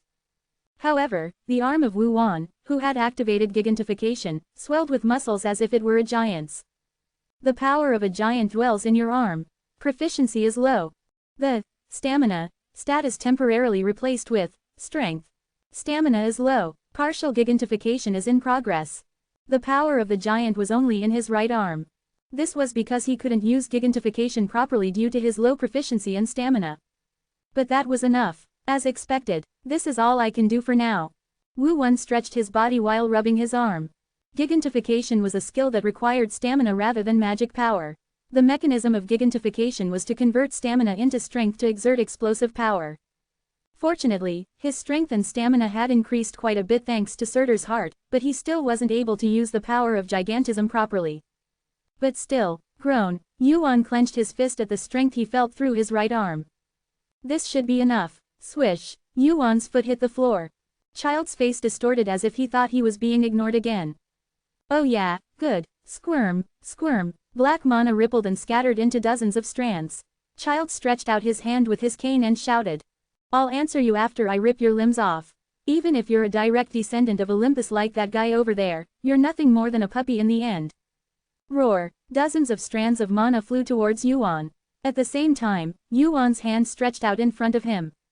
Crackle. Thud. Thud. Quote exclamation mark quote. You talk too much. Under Yuan's strength, the strands of mana snapped and scattered, losing their power. Child's eyes widened in surprise as he breathed mana into his cane. Black coffin, triple layer. Clank. Rumble. A total of 3 layers of black coffin swallowed Yuan from the ground up. A stronger binding than before. However, crack. This time, the result was no different. The black coffin was crushed all too easily by Yuan's fist. But as if he had expected that, Child was already unleashing several more consecutive skills. Venomous fangs. Wung. Dozens of fangs were created around Yuan and Child. Each one was a skill with strength, hardness, and poison that could pierce even steel. Don't die. Child smiled and swung his cane. I have a lot to tell you. Then, rumble. Dozens of fangs poured down on Yuan at once. Blaze. The red glow above Yuan's eyes deepened. The flying fangs seemed slow. Yuan didn't dodge them. Bang. One of the fangs shattered into pieces and flew off. One was fine, because he had expected it. But, bang, bang. Child's expression gradually crumpled like paper as he watched the fangs being crushed one after another. What the heck? Boom, half of the spikes were already crushed. The mana flow from Yuan's arm. It wasn't just an effect that increased his strength. The transformation made his body like a weapon, allowing him to use it as a deadly weapon. No matter how much of Hercules' lineage you have, do you think a tutorial participant can break through that with just strength? The distance grew shorter. Yuan, who had crushed dozens of spikes and approached him in no time, felt like an angry bull. Child prepared his next skill. Blackthorn Wall. Kurururung. A black wall made in 2 layers. The wall made of hundreds of thorns was the strongest defensive skill that Child, who had currently fallen into the tutorial area, could use. Try and break through it. Before you can do that, your hand will definitely. Boom, sizzle. Child, who was relieved to be surrounded by the wall of thorns, was shocked. The shock felt from the outside. The blackthorn wall was cracked. Yuan was trying to break the blackthorn wall without a care in the world. This crazy bastard. Wong. Child poured more mana into the blackthorn wall. Boom, boom, clank, clank. The wall shook. Boom. Sizzle. The crack grew bigger. Cold sweat began to form on Child's forehead as he poured in more mana. Boom. That was the last one. For a moment, Yuan's fist stopped. Ha, ha. His body soaked with sweat from pouring in mana, Child quickly caught his breath. Did he stop? His fist stopped. The corners of his mouth, which had been down, slowly turned up. Right, that bastard is tired too. Probably because his hand is a mess from trying to break the blackthorn wall, so. Sizzle. His expectations quickly turned sour. The wall that had been surrounding them began to crumble. The moment his eyes flashed open, a hand reached out from between the crumbled walls. Grab. Cough. Child's neck tightened. In an instant, Child's body floated up into the air. Boom. Lifting his head, Yuan slammed Child's head into the ground. In the next moment, Yuan imbued his fist with mana and began to pummel the bastard's head. Boom, boom, boom. Squelch. The ground shook and his head was deeply buried. Blood dripped from Yuan's fist, which was wounded from breaking through the blackthorn wall. I won't die. Child, whose head was buried in the ground, laughed inappropriately for the situation. Even though he had been hit by a fist strengthened by gigantification, his nose and teeth were broken. He still looked fine. It was a fairly strong body. You're as tenacious as I've heard. Chimera Maker, Child. He wasn't an ordinary boss. A ranker from 1,000 years ago. Also, a participant in the tutorial who will soon climb the tower as a player. In preparation for that time, Child had been working on his body for a long time. I am immortal. The body, which had been torn from various participants and experimented on for nearly 1,000 years, was harder than steel. A body strengthened by black magic experiments, regardless of physical stats. Because of that body, Child was later called this when he climbed the tower and became a player again. Undead Chimera. This was the reason why Child was really dangerous. A body that doesn't break or get hurt. The final boss of the tutorial that goes beyond the Chimera. However, Yuan reached out his hand towards Child's shoulder. Anyway, this alone will show everything. Thud. Og, og, Child screamed, because Yuan forcibly grabbed and tore off his right arm. Child grabbed the cross-section of his arm that had been ripped off so easily along the knot. My arm, Fa. Since you put your body together like a toy, it's easy to tear it off. Whoosh. Yuan's vision turned red. Fire eyes. Eyes that see through everything. In those eyes, the subtle lines connecting Child's body were clearly visible. Yuan reached out his hand towards Child's other arm. Swish. That's enough, stop. Thud. Creak. Guag. Even though it was a body strengthened through various experiments, it was ultimately a body made by joining the bodies of other participants. Since there couldn't be a perfect one, there had to be a knot that became a weakness. Stop it. Yuan grabbed Child's thigh next. Putting strength in his grip, Yuan looked into Child's eyes. How many people have you killed and torn the limbs and necks off of? Chapter 29. The place Harkin took Yuan to was the third boss room where the Chimera had been. The empty space where the Chimera had been was completely empty. The meeting about the tutorial was almost coming to a close. The discussion about the Chimera creator was decided after considering several cases. If you don't get fire eyes and gigantification, don't even try. If you get only one of the two, it will be up to your judgment. If you get both, you must get rid of the Chimera creator. The Chimera creator climbed the tower again and became a high ranker this time, bringing chaos to the tower once more. As a low ranker, He had been using the players on the lower floors as materials, and with the power he had accumulated over 1,000 years in his humanoid chimeras, he had gained the power to rival a guild. Even Sun Ogong had moved to stop him. That was why the chimera creator had to be dealt with. Fire eyes and gigantification in the tutorial. Eyes that could see the foundation and weaknesses of all things. Gigantification, a power that allowed one to exert strength like a giant, the ruler of the tower. Surely, if he had the two powers, he would be able to tear off the chimera creator's limbs and snap its neck. As the meeting about the tutorial was coming to an end, Yuan said, "Something ridiculous is going to be born." At that time, he had no idea that the ridiculous thing would be himself. "You have defeated the chimera creator. You have achieved an unbelievable feat. The calculation of the reward is delayed due to the achievement of an impossible feat. The tutorial has ended. Your level has risen. Your level has risen. Strength has increased by 1. Agility has increased by 2. Health, the completion rate of Cheon Sa Ryong has increased by 8.24%. Strength has increased by 1. Agility has increased by 1. His level had risen by 2 stages. It was quite a bit of experience. 2 levels at this level was a lot. On top of that, thanks to the increased completion rate of Cheon Sa Ryong, 2 more stats had increased. Is this guy also recognized as a boss like Cert? It was fortunate for Yuan. If the system had not recognized Child as a boss, he would not have expected any experience or additional rewards. Fortunately, though, that didn't happen. In addition, the fact that the completion rate of Cheon Sa Ryong had increased significantly was also welcome news. With this, the completion rate has exceeded 10%. 2 additional stats. Is it about 1 per 5%? If so, he could acquire a total of 20 stats by the time the skill was complete. 20 additional stats regardless of level. He had thought it was a bit lacking for an A+ grade, but at this level, it was a pretty good skill. Yuan turned his head and looked around. Thud, thump. The humanoid chimeras that had been fighting fiercely collapsed as if their souls had left their bodies. It was because of the death of Child, who had been exerting his dominance. What the heck are these things? They suddenly collapsed. Is it over? They won't get up again, right? Growl. The party that had been fighting the humanoid chimeras, and the chimera in the third boss room, watched the collapsed humanoid chimeras with caution. It was as if they would get up and attack again at any moment. Don't worry, they won't get up. The boss is dead too. At Yuan's words, the party members looked relieved. Really? Phew, I thought I was going to die for real this time.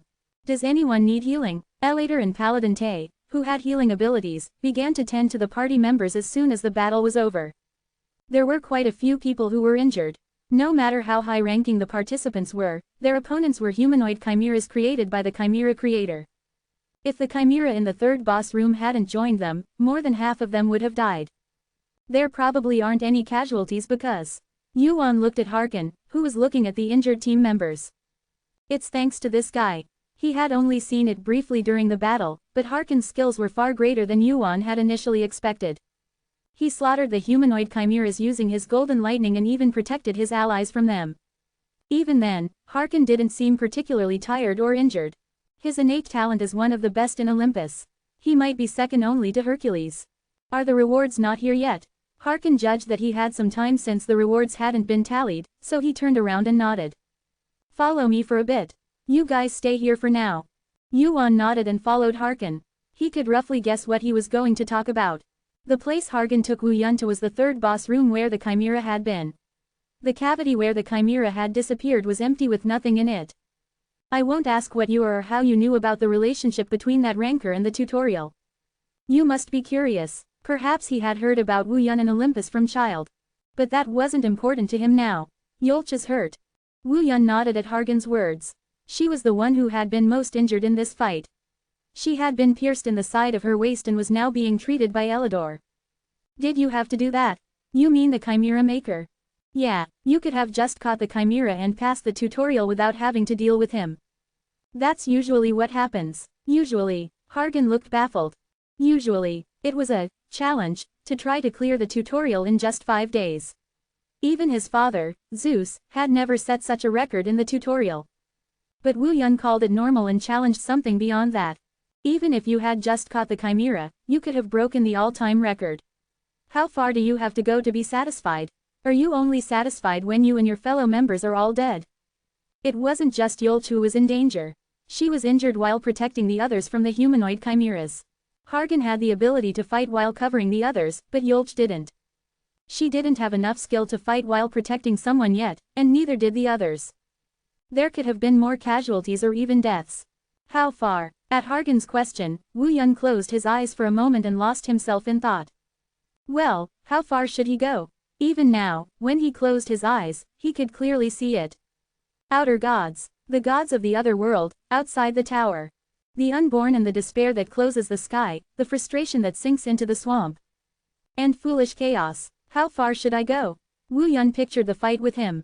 Many rankers, including Asura and Vishnu, had lost their lives trying to catch him. How many of those guys are there? He didn't know anything. That's why Wu Yun couldn't be bound by the laws of this small and narrow tower. He had to become infinitely stronger and lead the world to become stronger by cutting out the rotten parts of the world.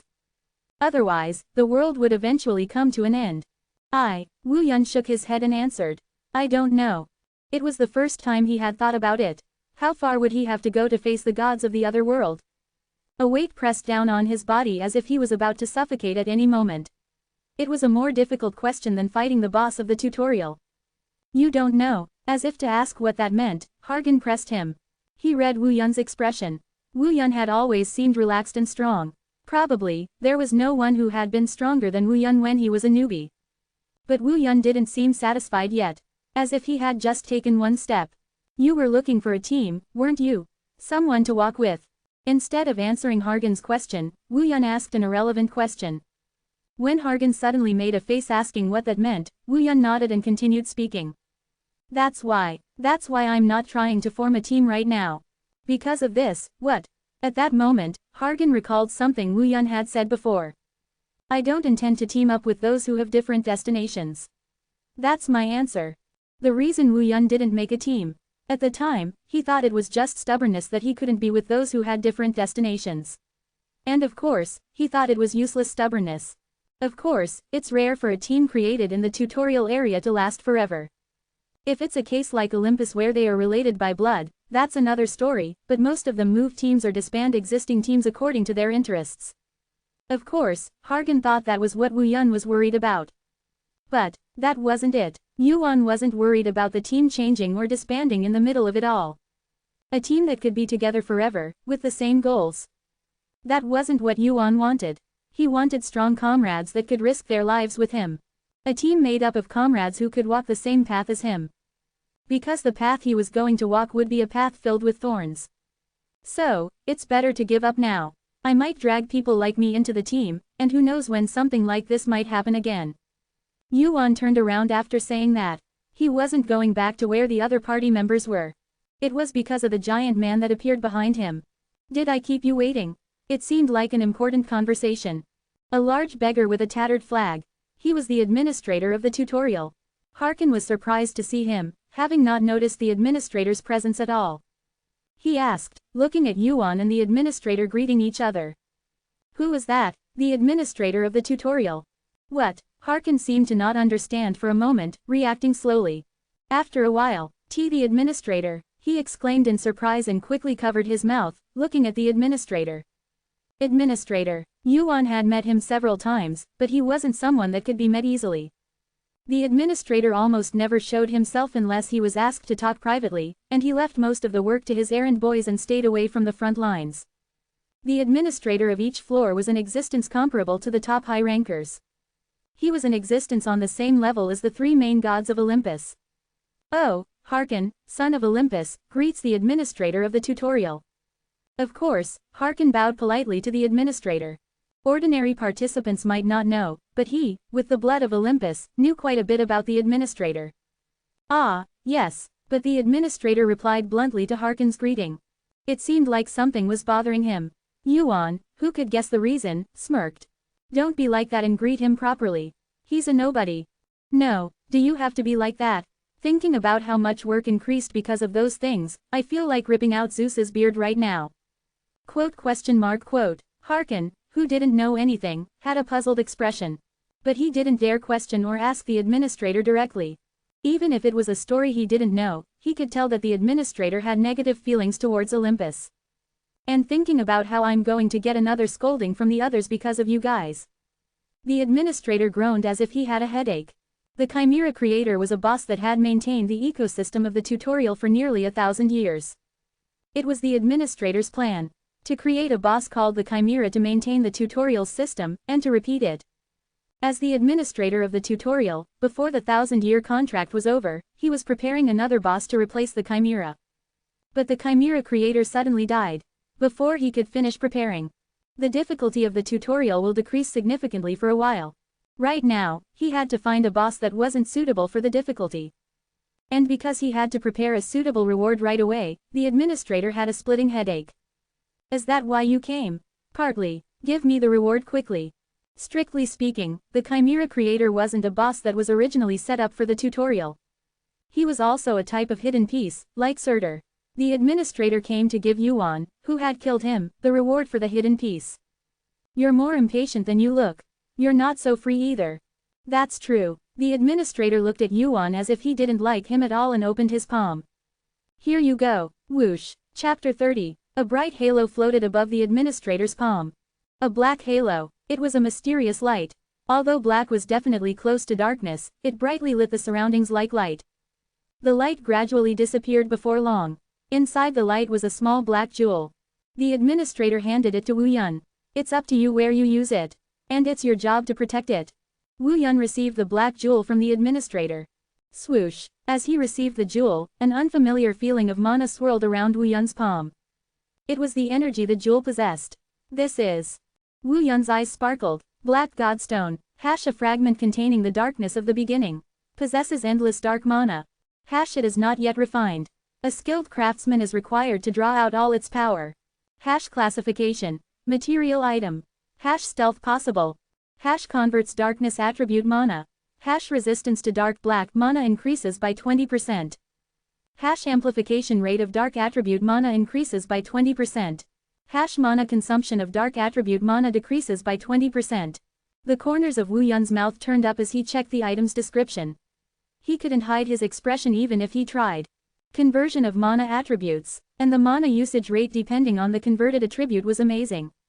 Moreover, this wasn't refined yet, and it was a material item, no less. It makes sense since it's a black godstone. I never thought this item would appear at this point. It was a reward for achieving a record no ranker had achieved, and even defeating the hidden boss of the tutorial. I thought there would be a pretty good reward. I thought I might receive a skill of A rank or higher, or an item that only rankers could use. But this was beyond my expectations. In other words, clench. Wu Yun clenched the black godstone tightly in his fist. A fragment of Quine, Hades, one of the three major gods of Olympus. Quine, one of the strongest items in Olympus that he used. The core material of that was this black godstone. This was something Wu Yun, who had returned to the past, definitely had to obtain. I didn't really know how, so I just thought I'd have to get it from Olympus in the distant future, but I found it in an unexpected place. Currently, the only fragment that exists is the lightning fragment. I just got one of the two remaining fragments. I didn't know how to get it, so I thought I'd have to get it from Olympus in the distant future, but I found it in an unexpected place. The sight of Wu Yun and Hargan quickly disappeared from their seats. The fragment that exists at this point is only the lightning fragment. One of the remaining two has come into my possession. A type of reward that was not originally part of the plan. I know where the trident fragment is out of the three fragments. The problem is the lightning fragment. Wu Yun looked at Hargan next to him, who was looking at the administrator with an expression full of anticipation. I might be able to collect it pretty quickly. What? Why? Hargan asked because Wu Yun's gaze at him was strange. Wu Yun didn't say anything else. Instead, he shrugged and turned his gaze to the administrator. Are we leaving now? Yes. All the conditions are met. The administrator turned around and glanced at Hargan. The other guys will be rewarded according to their contribution. The descendant of Olympus. I don't like it, but your guys' reward won't be bad either. Hargan made the second greatest contribution in this boss strategy after Wu Yun. Although it couldn't be compared to Wu Yun, who had piloted the Chimera and single-handedly killed the Chimera creator, he had taken down a double-digit number of humanoid chimeras. Really? Yes. Thank you, Administrator. TCH. The administrator glanced at Hargan as if he didn't like something and then looked back at Wu Yun. Anyway, this is the end with you guys. Surely you won't cause trouble like you did until now, even after you go up. Well, you sound unsure of yourself. As he said that, the administrator looked at the Guinevere's fragment in Wu Yun's hand. Well, with that, you might be able to run wild even more than now. Coo goo goo goo goo. The ground began to shake. No, it wasn't the ground that was shaking. It was the space they were standing in. It started. A phenomenon he had already experienced once. The world before his eyes shook, and the sounds flowing into his ears turned into noise. It felt as if his body was floating up, as if gravity had disappeared. This was the farewell to the tutorial. Now again. Hargan's voice could be faintly heard through the noise.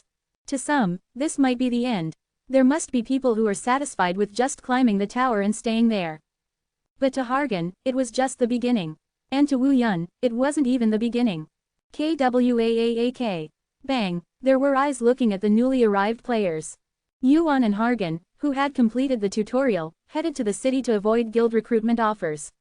Based on his past experience, Yuan was wary of the player group called Leech, who targeted new players who moved alone without joining a guild. The Leechers were secretly following Yuan, aiming for the top-tier item he was wearing, the clothes of pyromancy. Yuan planned to use Quinn's fragment to hide and deal with the Leechers. Yuan and Hargan's figures disappeared from their seats in an instant. They were not the only ones. All participants who were doing the tutorial. They all finished the last tutorial at the same time and went up to the next level. If you're going to cause trouble, then do it. The administrator looked up and looked up. A participant in the small world that he didn't even care about at first. The guy went up, leaving a deep impression that he had never seen before. It wouldn't be bad if you were the wave that shook this tower. First place, Kim Yuan, 674,880 p. Second place, Hargan, 121,110 p. Third place, Yulch, 48,960 p. Fourth place, opening square bracket closing square bracket. Remaining time, 598, 55, 40. Ranking aggregation is complete. Tutorial has ended, 674,880 points have been acquired. Record has been updated, additional points will be awarded. 50,000 points have been acquired. An egg of has been acquired. Welcome to the first floor. Bang, his vision, which had turned white, returned. With the continuous messages, Yuan checked the rewards based on his score rather than looking around the place he had arrived. An egg, the reward went into Yuan's inventory. As he reached into his inventory, he touched a small egg about the size of a fist. What the heck is this? He thought the reward was enough since he had already obtained the Black God Stone. But that didn't mean he didn't have any expectations. A score of 670,000. And since he had passed the tutorial in the shortest time ever, he thought there would be a reward for that. But an egg that he had never even thought of, and that didn't even have a proper name, came out. We're here. At Hargan's mutter, Yuan raised his head. The ceiling, which could not be measured in height, was as high as the sky. How many kilometers would it be? Although it was only one floor, this first floor was like a world in itself. Around him were tens of thousands of participants, no, people who should now be called players. The place was the outer area of the first floor. The vast field known as the Beginner's Meadow was where players first set foot in the tower. And around the field, what is this? Noobs, why already? Wasn't there still a lot of time left for the tutorial to end? What, did it end already? There were eyes watching the newly arrived players. Existing players. They were the ones who were waiting to greet the new players who had just cleared the tutorial and entered the tower. Several guilds from the tower had moved to recruit new players, but they seemed to be confused by the faster schedule than expected. Did Olympus move too? Our side is always busy. It seems that they haven't all arrived yet because they went to play somewhere. When he saw some familiar faces, Hargan frowned. Anyway, contact with the guild was meaningless, so he quickly lost interest and looked back at Wu Yun. The guild? Are you not going to join it? Olympus. Yeah, definitely. Well, you don't even plan to get a team, so what's the point of joining a guild? Hargan shrugged as if he knew it would. Anyway, I'll keep my promise. The achievement I bet on is out of the question. If Wu Yun wins, he will grant one request. Wu Yun nodded at Hargan's words. It was a promise made only verbally, but Hargan would not break a promise he had made once. And what I said earlier. Conversation with the administrator. What happened between Olympus and the administrator? He seemed to be concerned about what the administrator said. It couldn't be helped. I felt like pulling out Zeus' beard if I could. The administrator showed such negative feelings toward Olympus that Harkin had never heard of it before. The Olympus you know is righteous and upright, and a place that strives for the order of this tower. What are you trying to say? I want to know all the bare faces. Find out slowly, it will be hard to feel it just by hearing it. Wu Wan followed the sign right after he finished speaking. There was a sign for new players in the field of beginning. It was the direction to the city on the first floor, inside the area outside the tower. When you get to town, register as a player first. That way, I'll be able to contact you. And Harkin hesitated for a moment as he watched Wu Wan's back, then continued speaking. Beware of the flies. Wu Wan stopped at that word for a moment, nodded, and waved his hand. Fly, he knew exactly what that was. Wu Yun, who had never been in a guild before, had experienced it once before. Eerie, clack, clack. Wu Yun, who was not interested in guilds, avoided contact with existing players and headed for the city. Commonly known as Eerie, it was a name given because of the ridiculous wolf-shaped masks the guys wore.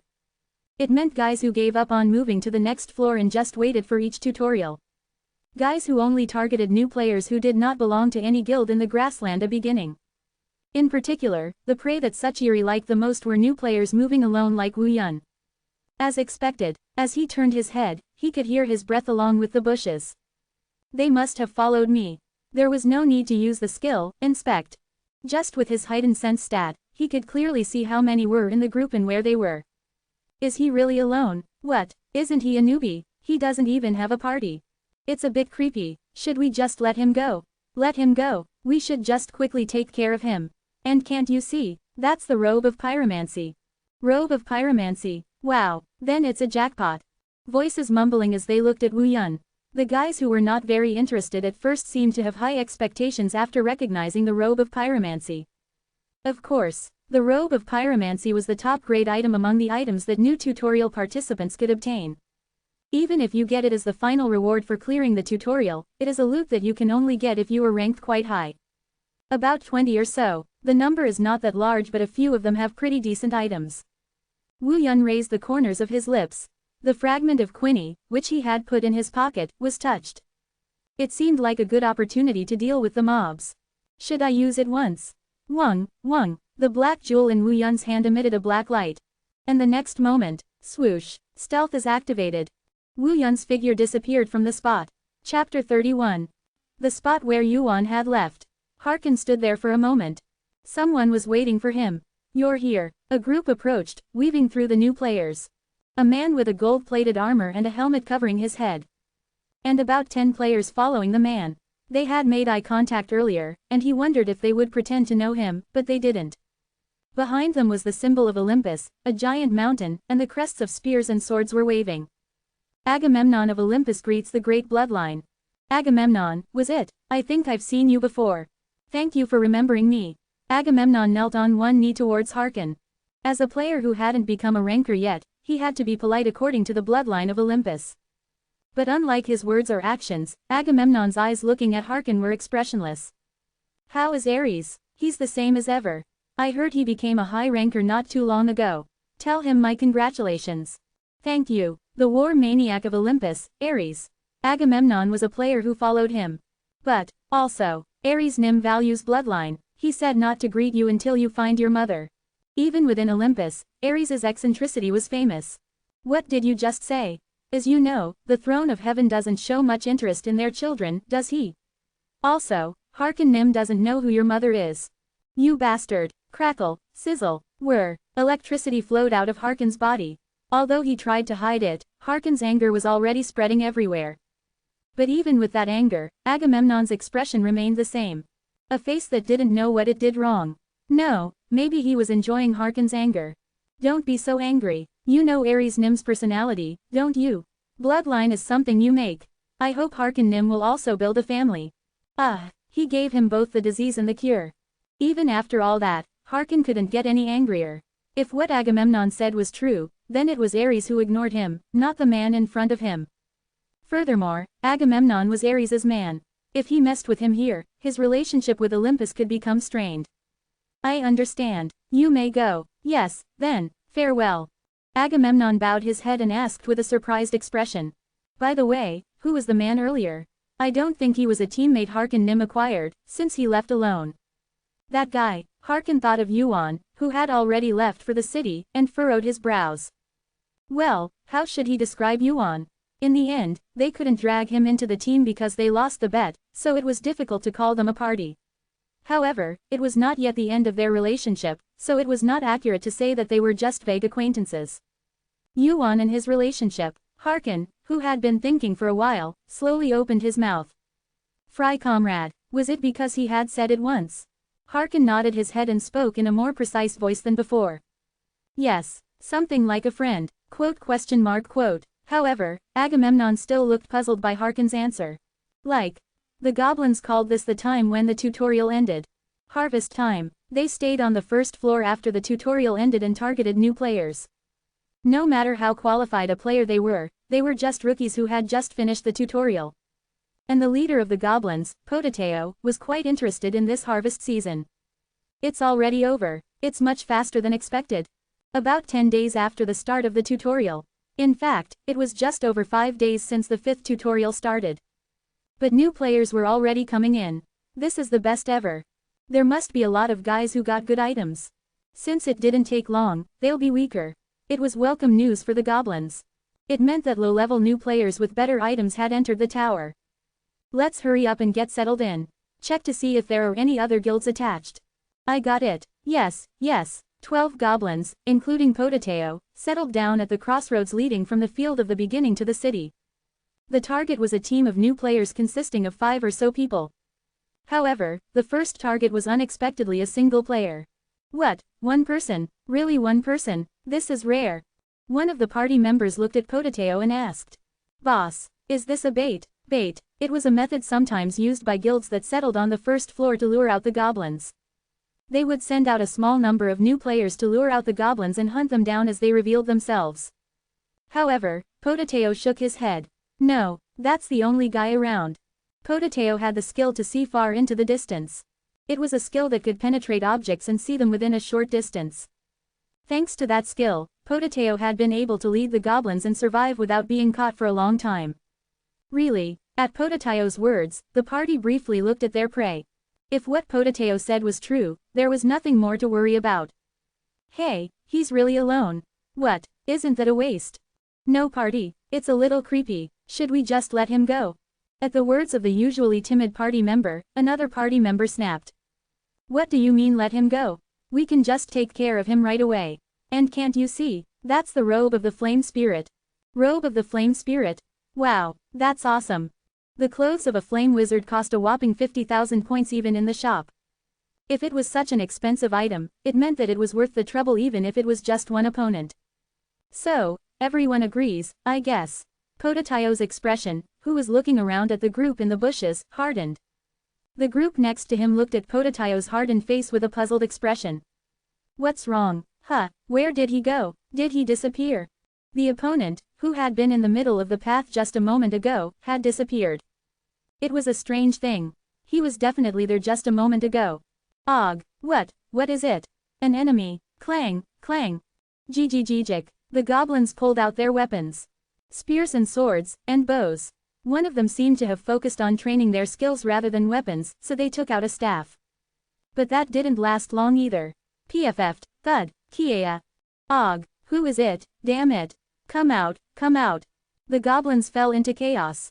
The enemy was nowhere to be seen. The goblins, who hadn't even seen the figure properly, fell into chaos. Boss, this is probably, it seems like it was bait. The guy who had definitely been in front of them just a moment ago had disappeared. It was impossible. A new player who just came up to the first floor can't possibly have a stealth skill. Perhaps it was an illusion skill from another player to lure them. How come a new player has clothes of a flame wizard? It doesn't make sense. Thud. Potateo gritted his teeth. He had already heard more than 5 screams. It was a situation where he didn't know when or where the enemy's blade would come into his neck. Everyone retreat for now. Kiea. Riku. Here, he disappeared again. Og. Soon, the group that had been lurking nearby with Potateo began to collapse one by one. The distance wasn't far. The enemy was already approaching them. Potateo turned his head. Then, he saw someone wearing a red robe, albeit dimly. No way. Potateo put mana in his eyes. At the same time, the skill that would allow him to be here now, Eagle's Eye, was activated. Keying, his vision became bright. There was something dimly visible. Kie. As the dim figure swung its sword, the enemy's face was revealed along with the red robe. The enemy quickly hid again. The only time he showed his face was when he swung his sword. However, even that would probably only look like a faint afterimage to the others who didn't have the Eagle's Eye skill. That's him. Potateo's eyes widened. The red robe, the long sword. Although it was dim, that red color was definitely the new player they had tried to loot. Thud. Another nearby group member collapsed with their neck cut. It was the same this time. A player with a red robe and a long sword. Potateo took a step back. Potateo staggered back. I hit the jackpot from the get-go. The identity of the new player has been revealed to be an enemy, and it is questionable why a player from a higher level is intervening on the first floor despite the penalty. The goblins are thrown into chaos after being attacked by the new player, and Yu1 asks about Moonchian's location. He seems to have noticed something from Potateo's surprised reaction. Yu1 expresses this situation as a jackpot. It wasn't bait, the new player who first moved towards the city from the field of the beginning. At first, he thought the guy was just a slightly outstanding new player. Then he thought wrong, and he thought that he was probably bait to find them while carrying a guild on his back. Wrong, the guy wasn't bait, he was a knife that moved to kill them directly. With this level of skill, he's a player from a higher level. No, but why? If a player from a higher level interferes on the first floor, they'll receive a penalty. His head became complicated, but that thought was only for a moment. He soon realized that now was not the time to be thinking leisurely. Run away. Potateo turned around and ran deeper into the forest, shouting like that. No, he tried to run. Creak, don't bother going too far. A hot sensation felt from his feet. At the same time, Potateo's vision slowly tilted down. Potateo, whose both ankles had been cut off, screamed. Thud. Potateo, who had lost his legs to support his body, collapsed on the spot. He propped himself up by pushing the ground with both arms. Ughh. Poof. Aagh. The hand that was dragging his body was pierced by a knife. Potateo turned his head to the shadow covering his body. The blurry afterimage gradually became clear, and Yu1, who was wearing the clothes of a flame manipulator, appeared. You're going to get caught soon anyway, so what's the point? Crack. Yu1's foot stepped on and pressed down on Potateo's shoulder. Ughh. I have something to ask you, so answer honestly and I'll let you go easy. UK, kill T, this bastard, kill him. Who are you talking to? At Yu1's words, Potateo hurriedly turned his head while lying on the floor. There's no doubt that he had a team of nearly 20 people with him just a moment ago. These goblins had been hunting new players for over 10 years. But now, all he could see before his eyes were corpses with their heads and upper bodies cut off and lying on the floor. I understand what you're hoping for, but you should hope for something possible from corpses. If you're going to keep acting like a mute. Crack. Wudong. Aagh. I'll just continue what I was doing. Wait, talk. Potateo screamed in pain as his shoulder was broken and crushed. Then the force that had been pressing down on his shoulder gradually disappeared. Yu1 continued to ask questions while still stepping on his body from behind. Do you know where that guy named Moonchian is? Potateo's eyes shook at Yu1's question. Why, how? He didn't continue. Yu1 smiled at the sudden change in expression and surprised reaction. What is it? Crack. The force in Yu1's foot pressing down on Potateo increased. This is jackpot from the beginning. Chapter 32. Yu1 was attacked by a few more groups of jackals. The results were no different from the first time. The groups of jackals, which consisted of as few as 10 or as many as 30, failed to find Yu1's hiding place. The most skilled was still the Pota he had met at the beginning. The guy had managed to faintly gaze at Yu1's hiding place. But then again, it was strange that there was a skilled player among the jackals in the first place. They may have been named after the ferocious beast, the jackal, but that was only how they appeared to new players who knew nothing about the tower. In the end, the jackals were just a group of fallen who had no confidence in climbing the tower. After passing through a few groups of jackals, Yu1 arrived at the city. The middle area of the first floor. That was where numerous players lived together. Using points as currency, the players formed a society. And this place, 1 plate of stir-fried chicken from Muram and a bottle of Weiju. Here's 5 points. Yuan entered the restaurant, Tara. The food from Muram suited Yuan's taste. It was the most similar to the food from his original world, and Yuan had originally liked Chinese food. He hadn't eaten it for decades since the apocalypse had approached, but now, he could eat it commonly here by just paying a few points. Here's the stir-fried chicken and a cup of wagyu. The owner of the cafe brought out the food and alcohol. A small bottle of alcohol and food the size of a child's palm. Yuan ate the food and looked outside of the restaurant. It's delicious. The food was still delicious. This first-floor restaurant, Tara, was a place that Yuan had often visited a long time ago. It closed down about 20 years ago. Gulp, gulp. As he took a sip of the wagyu, a warm sensation spread throughout his body. It had also been a long time since he had had alcohol. He didn't really enjoy being drunk, but he always liked the taste of alcohol with his meals. I'll get going. Feeling good, Yuan paid the restaurant owner 5 points as a tip. The restaurant owner smiled brightly at the large tip that he hadn't received in a long time. Next, Yuan visited a cafe. Any kind of tea and a fruit. The next place he visited was a cafe with a good view. The sensation from the alcohol quickly faded away. Yuan used his mana to disperse the intoxication that had built up in his body. A terrace located on the rooftop of a building. The tea that came out was Longjing tea. It wasn't very expensive tea. It was a common tea that could be drunk at any cafe in this tower. Yuan savored the aroma for a moment before revealing a satisfied smile.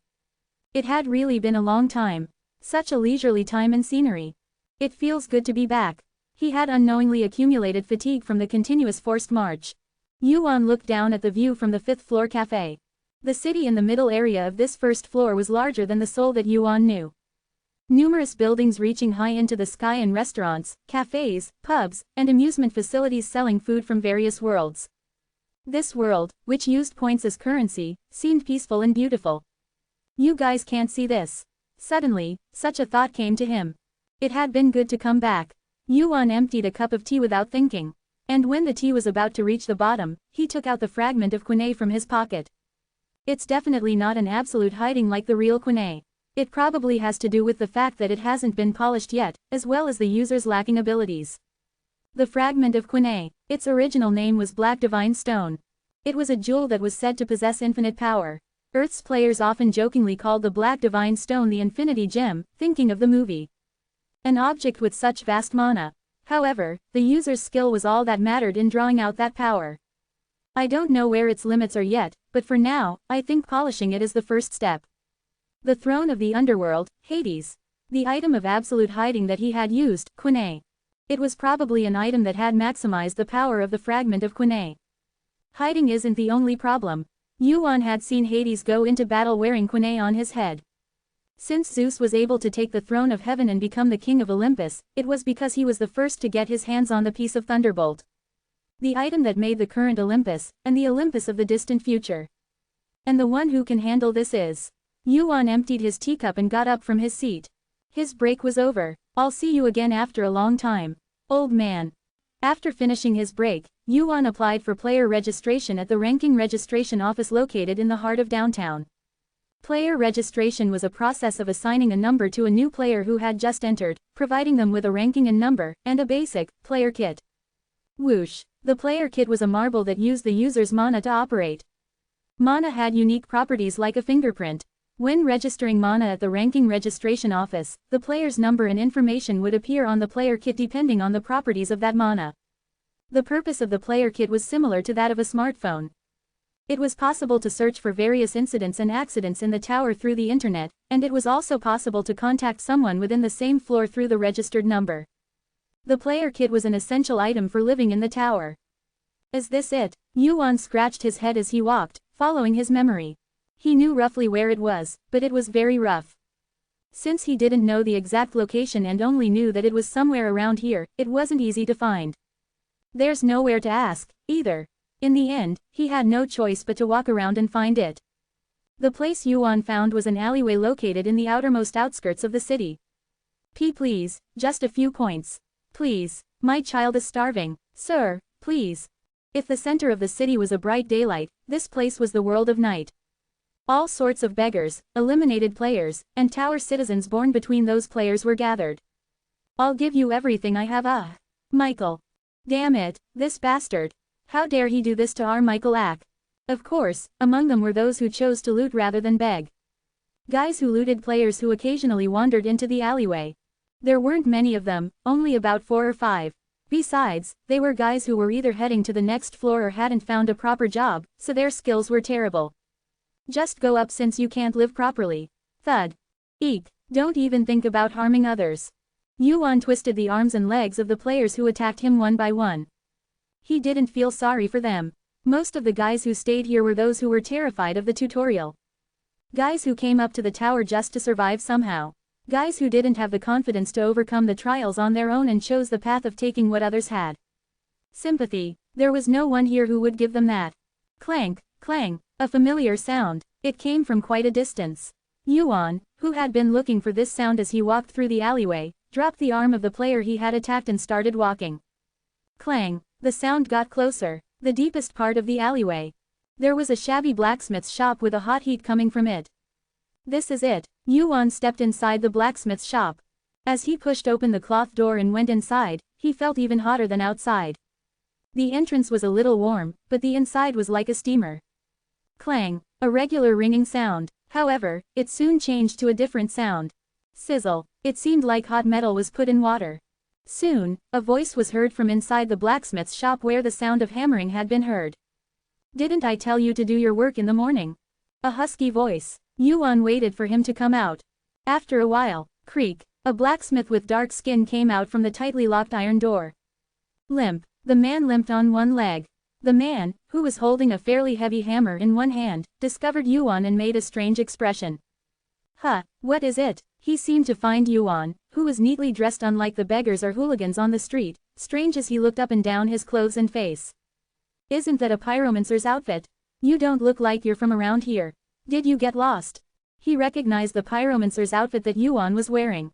Of course he did. The pyromancer's outfit was a fairly well-known item, and it was quite expensive for a first-floor player to have. It wasn't something you'd expect to see in a slum like this. I've come to the right place. The right place. Isn't this a blacksmith's? What, are you here to buy equipment? The man perked up at Yuan's words. He pointed to the cheap items hanging on the wall with his other hand. Feel free to take any of those if you want. I can't guarantee they're better than the items you have on though. At the man's words, Yuan appraised one of the items hanging on the wall. He couldn't help but frown. Crude sword, a sword that failed to be made and can't even hold its blade. It's closer to a blunt weapon than a sword. It was a pitiful item that didn't even deserve to be called a sword, let alone have a description. You wouldn't be able to cut an apple with this sword unless you imbued it with mana. It would probably just end up shattering like a blunt weapon rather than cutting through it.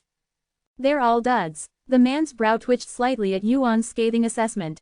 Even if it was true, it was still his own creation that he was talking about. He couldn't feel good about someone calling his work a dud right in front of him. I guess you don't have the knack for destruction. The man's expression changed at Yuan's words. It was as if he was asking what he meant. Yuan looked away from the ruined equipment and looked at the man. You're Mr. Vulcar, right?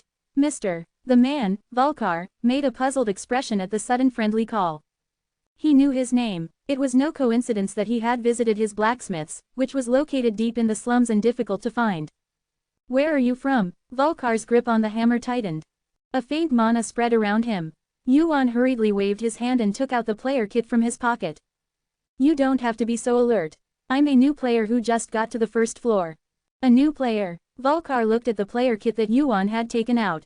The spherical player kit had the number 1 written on it. It was a number that signified the floor that a player climbing the tower had cleared. The number 1. It didn't make sense that a player who had managed to obtain a pyromancer's outfit in the tutorial hadn't cleared the second floor.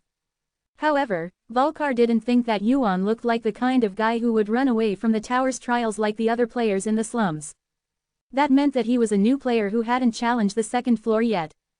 I see. Vulcar slowly lowered the hammer that he had been raising. Yuan inwardly sighed in relief.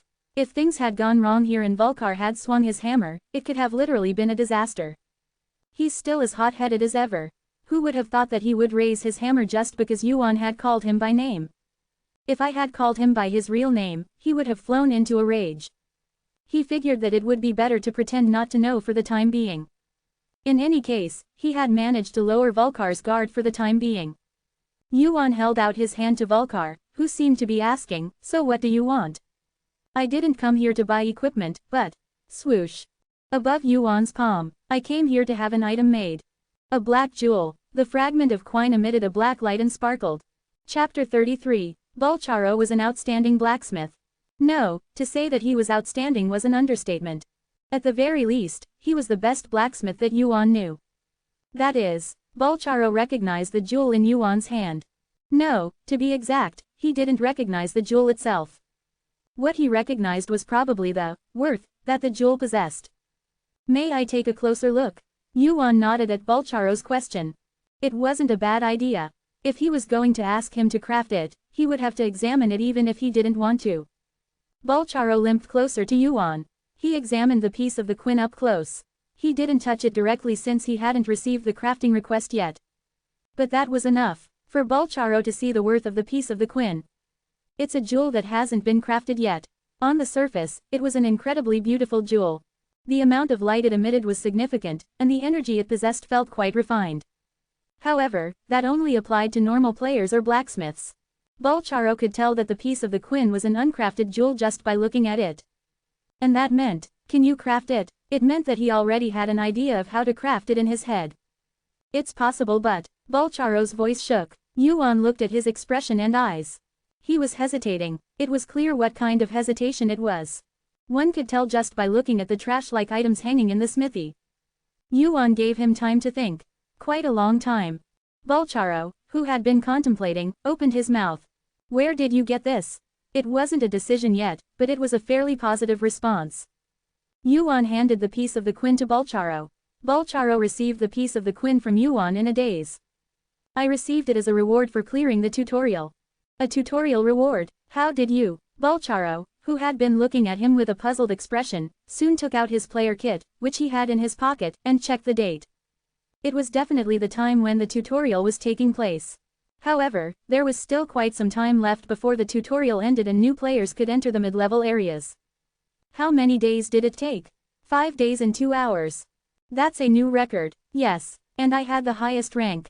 You. Bolcharo looked at Yuan's outfit and nodded.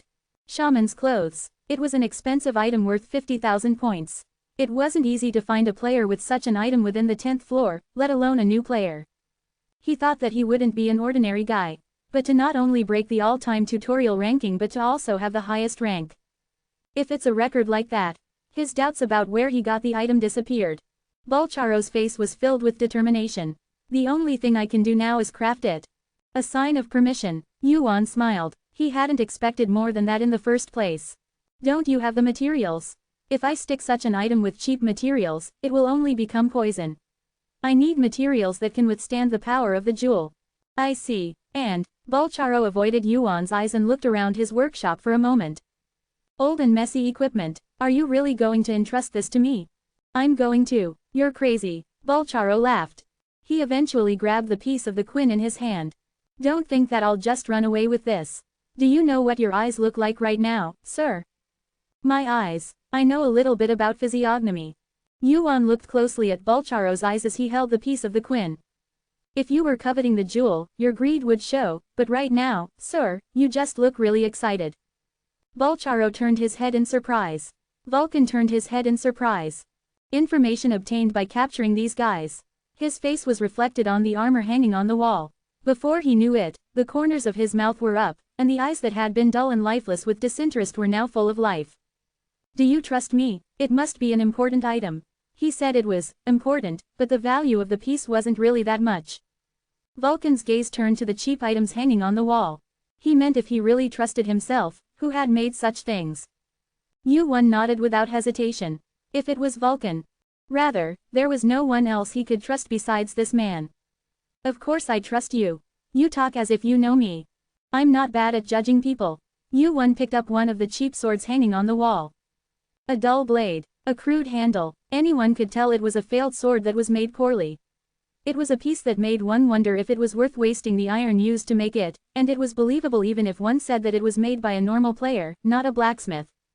However, the blade can be blunted, and the handle can be crudely made, but habits don't just disappear. Bzzz. Yuan swung the sword lightly. The sword smoothly drew a line. The corners of Yuan's mouth went up. It seems you forgot to mess with the weight balance when you made it. Yuan picked up a few more swords and spears and swung them around.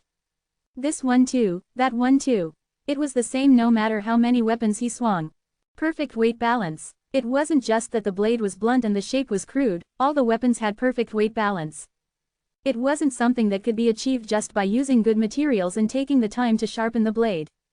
It was a result that came only from the experience and skill of the blacksmith who hammered it. Cuckoo, what the hell are you? Vulcan put his hand on his forehead and laughed at Yuan's actions. It was an absurd situation. Equipment hung at the entrance to fool the eye. But instead of just passing it by or ignoring it, a guy who could see through the essence of the blacksmith who made the weapon had appeared. And that too, a newbie player who was passing through this slum. What kind of guy are you? You seem like a pureblood. What's your affiliation? I don't have one. You don't have an affiliation. You're a pureblood, right? Something like that. If you're a pureblood, then you're a pureblood. What do you mean, something like that? Vulcan lowered his head and chuckled and said, all right, I'll take your request. I'll do the best engraving I can since you trust me. Thank you. Instead, I have one condition. Vulcan made a gesture of closing his mouth with one hand. Of course, where you got the engraving done, and the fact that you got this item engraved, keep it a secret. Can you do that? He was trying to hide himself thoroughly. It was quite a shame that a blacksmith of this level was rotting away in a place like this. But there was nothing Yuan could do right now. Of course. For now, he just had to keep the promise he had just made. Yuan gave his number to Vulcan. If you contacted the number registered in the player kit, you could transmit voices like a phone call if the player was on the same floor. The deadline was 10 days. It was a longer time than he thought, but it wasn't a time he couldn't wait. I had to stay on the first floor for a while anyway. Yuan looked for an inn. Due to the new newbie players coming in, the lodging establishments were almost full. Fortunately, there was one room empty in a decent location, so Yuan was able to get a room and rest. Thinking that he had to finish the tutorial as quickly as possible, he had been running without getting any proper rest or sleep. Yuan fell asleep for over half a day. And then, morning came. Breakfast for one, anything that comes out quickly.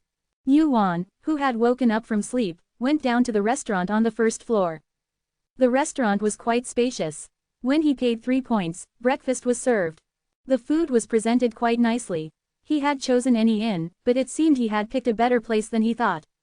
10 days should be enough time. Yuan picked up the bread. The time the ogres gather is 3 days after the tutorial ends. That means it's 2 days from now. Information obtained by catching and dissecting the hyenas. I caught and dissected several hyena packs, and the answers were all the same. Both the time and place matched. The problem was the number of hyena packs. It would be easier if I could catch and kill them all by myself, but... Yuan recalled the plan as he chewed on the bread. I can't do that now. You were here, creak. Yuan looked at the man sitting in the empty seat across from him. A man with bright blonde hair that stood out anywhere and broad shoulders. It was Hargan. How did you know I was here? Hargan ordered his food and turned his head. The rest of his party didn't seem to have come with him. I looked around for a place to stay. I searched for the name Kim Yuan and this place came up.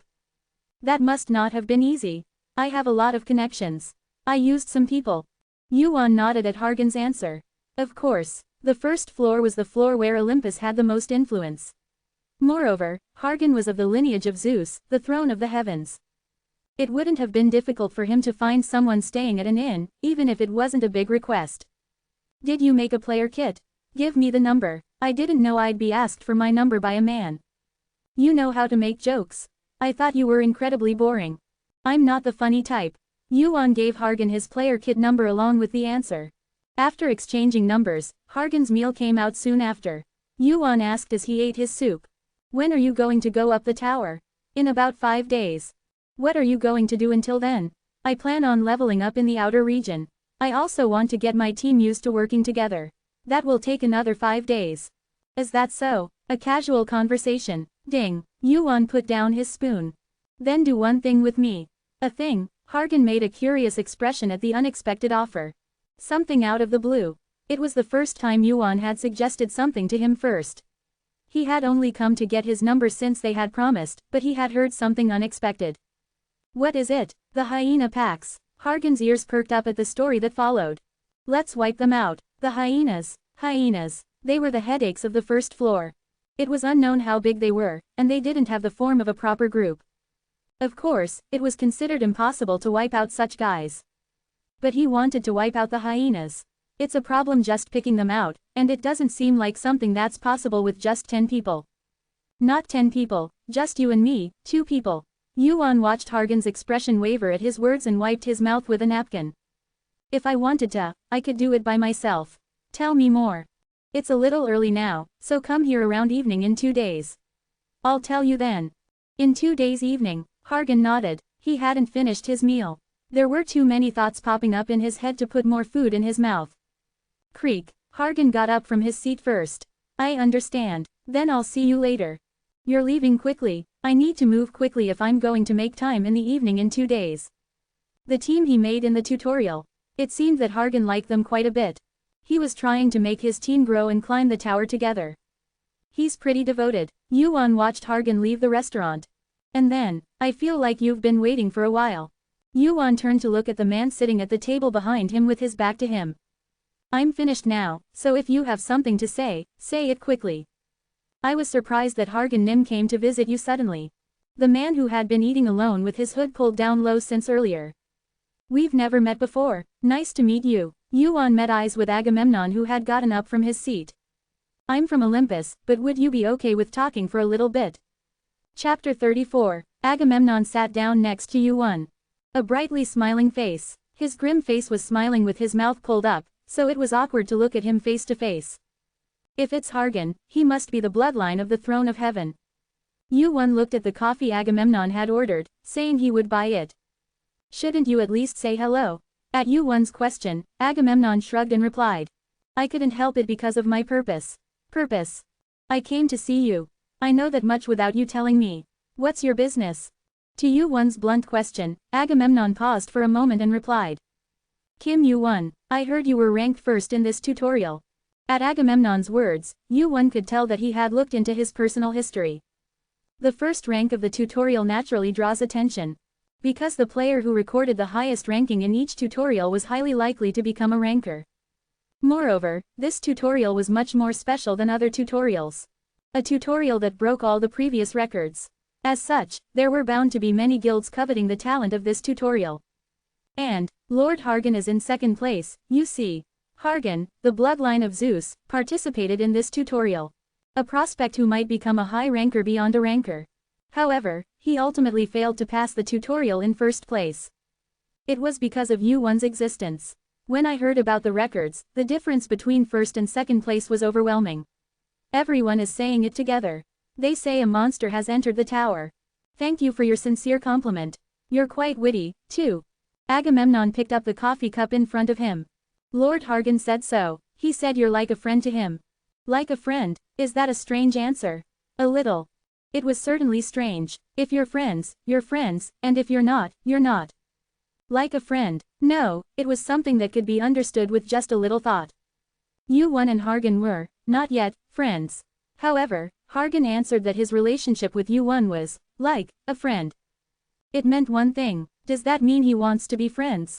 Should he like it or not? Whether to like it or not. Formalities. You don't even know your mother. A lowly thing. And what? A mongrel. Initially, he thought that Agamemnon simply wanted to recruit him to his team because he was skilled. And perhaps, that was true. He must have developed feelings beyond that, perhaps because he felt a sense of rivalry as time passed.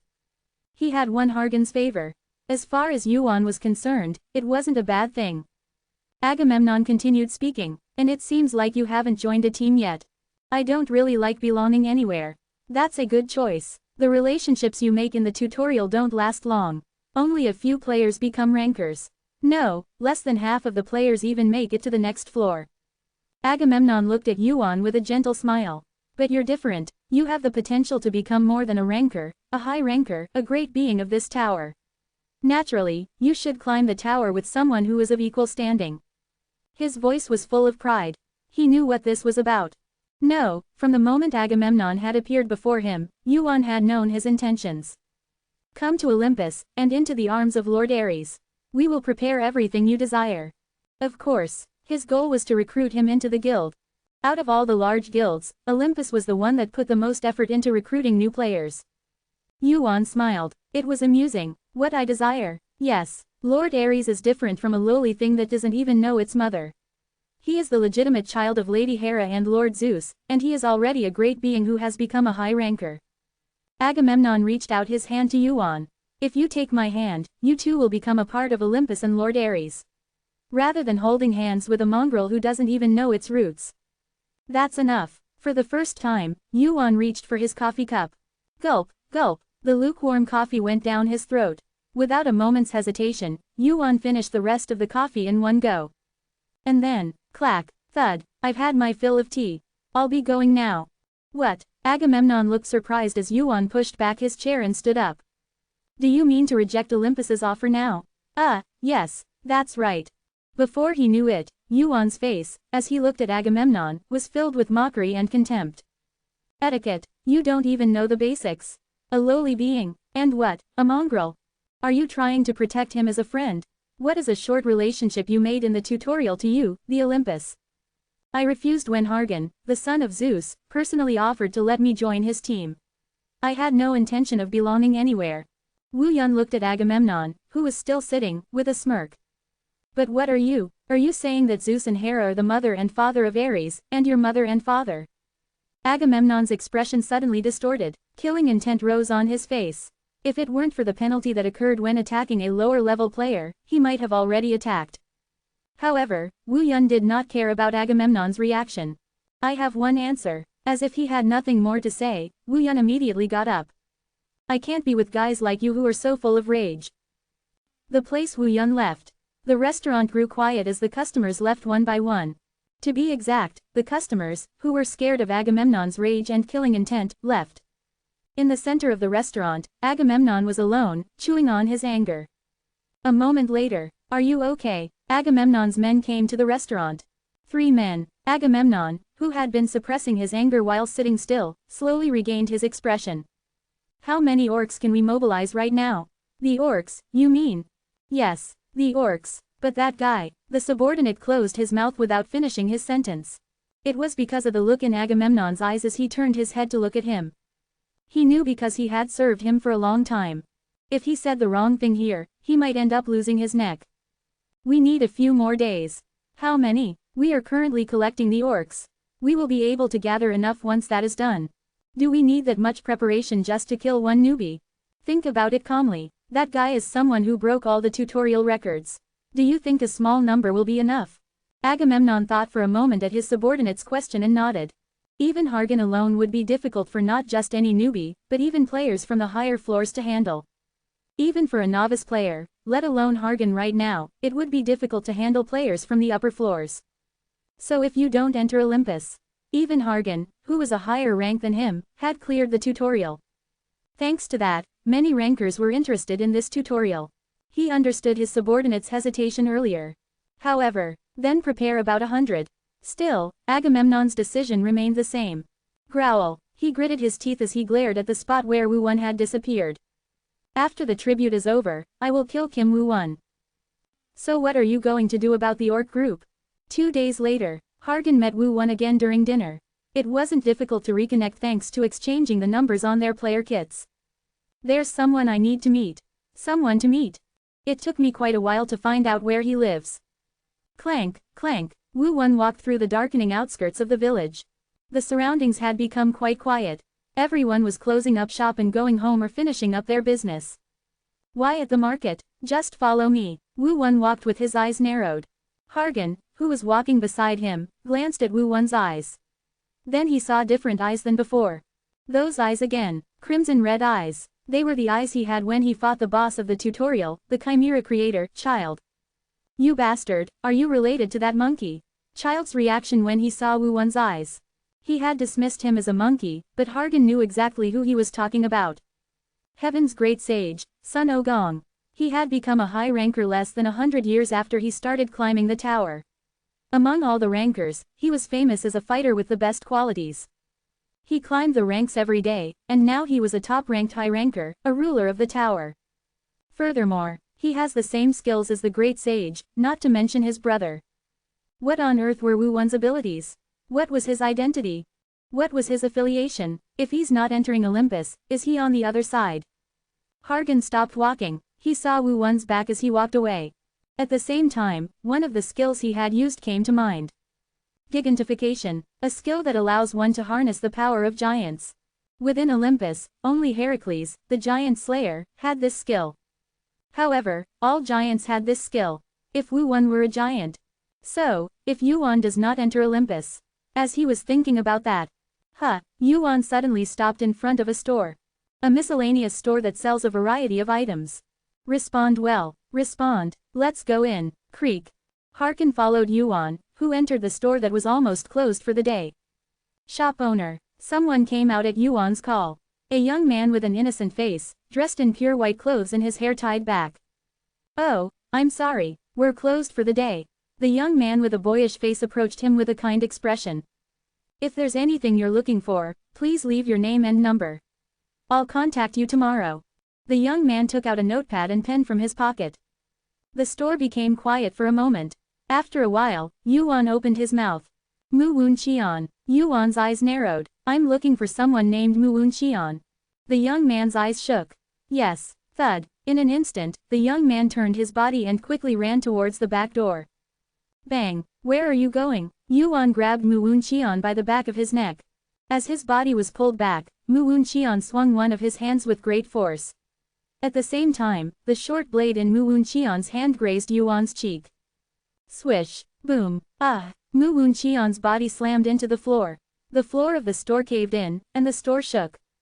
Damn it shit. Mu Wunqian tried to twist his body and escape from Yuan's hand.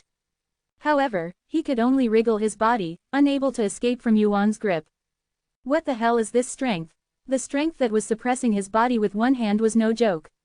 What was more frightening was the instinctive feeling that if he applied more force, the bones in his entire body would be crushed. It all happened in an instant. Harkin quickly approached Yuan, wondering what was going on. Why are you doing this all of a sudden? This guy. What? Alias Chun Nam Woon, real name Mu Wunqian. A player from the Murim world who gave up on climbing the tower. Yuan looked down at Mu Wunqian, who was pinned to the floor, and continued. This guy is the king of the ogres. Chapter 35. Yuan tied Wunqian up tightly with a thick rope. He might have been a player from the first floor, but he was still a fairly skilled player. Of course, Yuan bought a pretty durable rope from the shop. Wunqian hung his head and groaned. No matter how much mana he used to try to break free, he couldn't loosen or break the rope, no matter how expensive it was. Yuan looked at Wunqian and raised his hand. Bang. Eek, don't look away, I can see it all. Why are you doing this all of a sudden? You're Wunqian, aren't you? You've got the wrong person. I really am. Then why did you run away just now? Well, your eyes were so scary that I thought you'd do this. Wunqian mumbled and hung his head. His face was incredibly innocent. He still had a look of injustice. Halgan looked at Wunqian, who was tied up with a rope, and Yuan alternately with a confused expression. Hold on, Halgan called out to Yuan from behind. He lowered his voice and asked Yuan, who had approached him. Is this guy really the one we're looking for? I saw him properly. How did you know? He could have just suddenly gotten scared and run away. Would he have suddenly run away just because I asked him his name? Doesn't that seem suspicious? To decide that this guy is the Wolf King based on that alone. Yuan shook the short dagger that Wunqian had thrown, which was stuck in the floor. Does this look like a normal sword? So, look at the floor carefully. Quote. Halgan checked the spot where the dagger Yuan had pulled out had been stuck. At first, he didn't think anything was strange. But after looking a little closer at Yuan's words, he noticed something strange. It melted. He had thought that a sword had been stabbed into it, but that wasn't the case. It looked like the marble had melted as soon as the sword had fallen to the floor. Now that he thought about it, it was strange that a sword had been stabbed deeply into the marble floor just by falling to the floor, unless it was an incredible famous sword.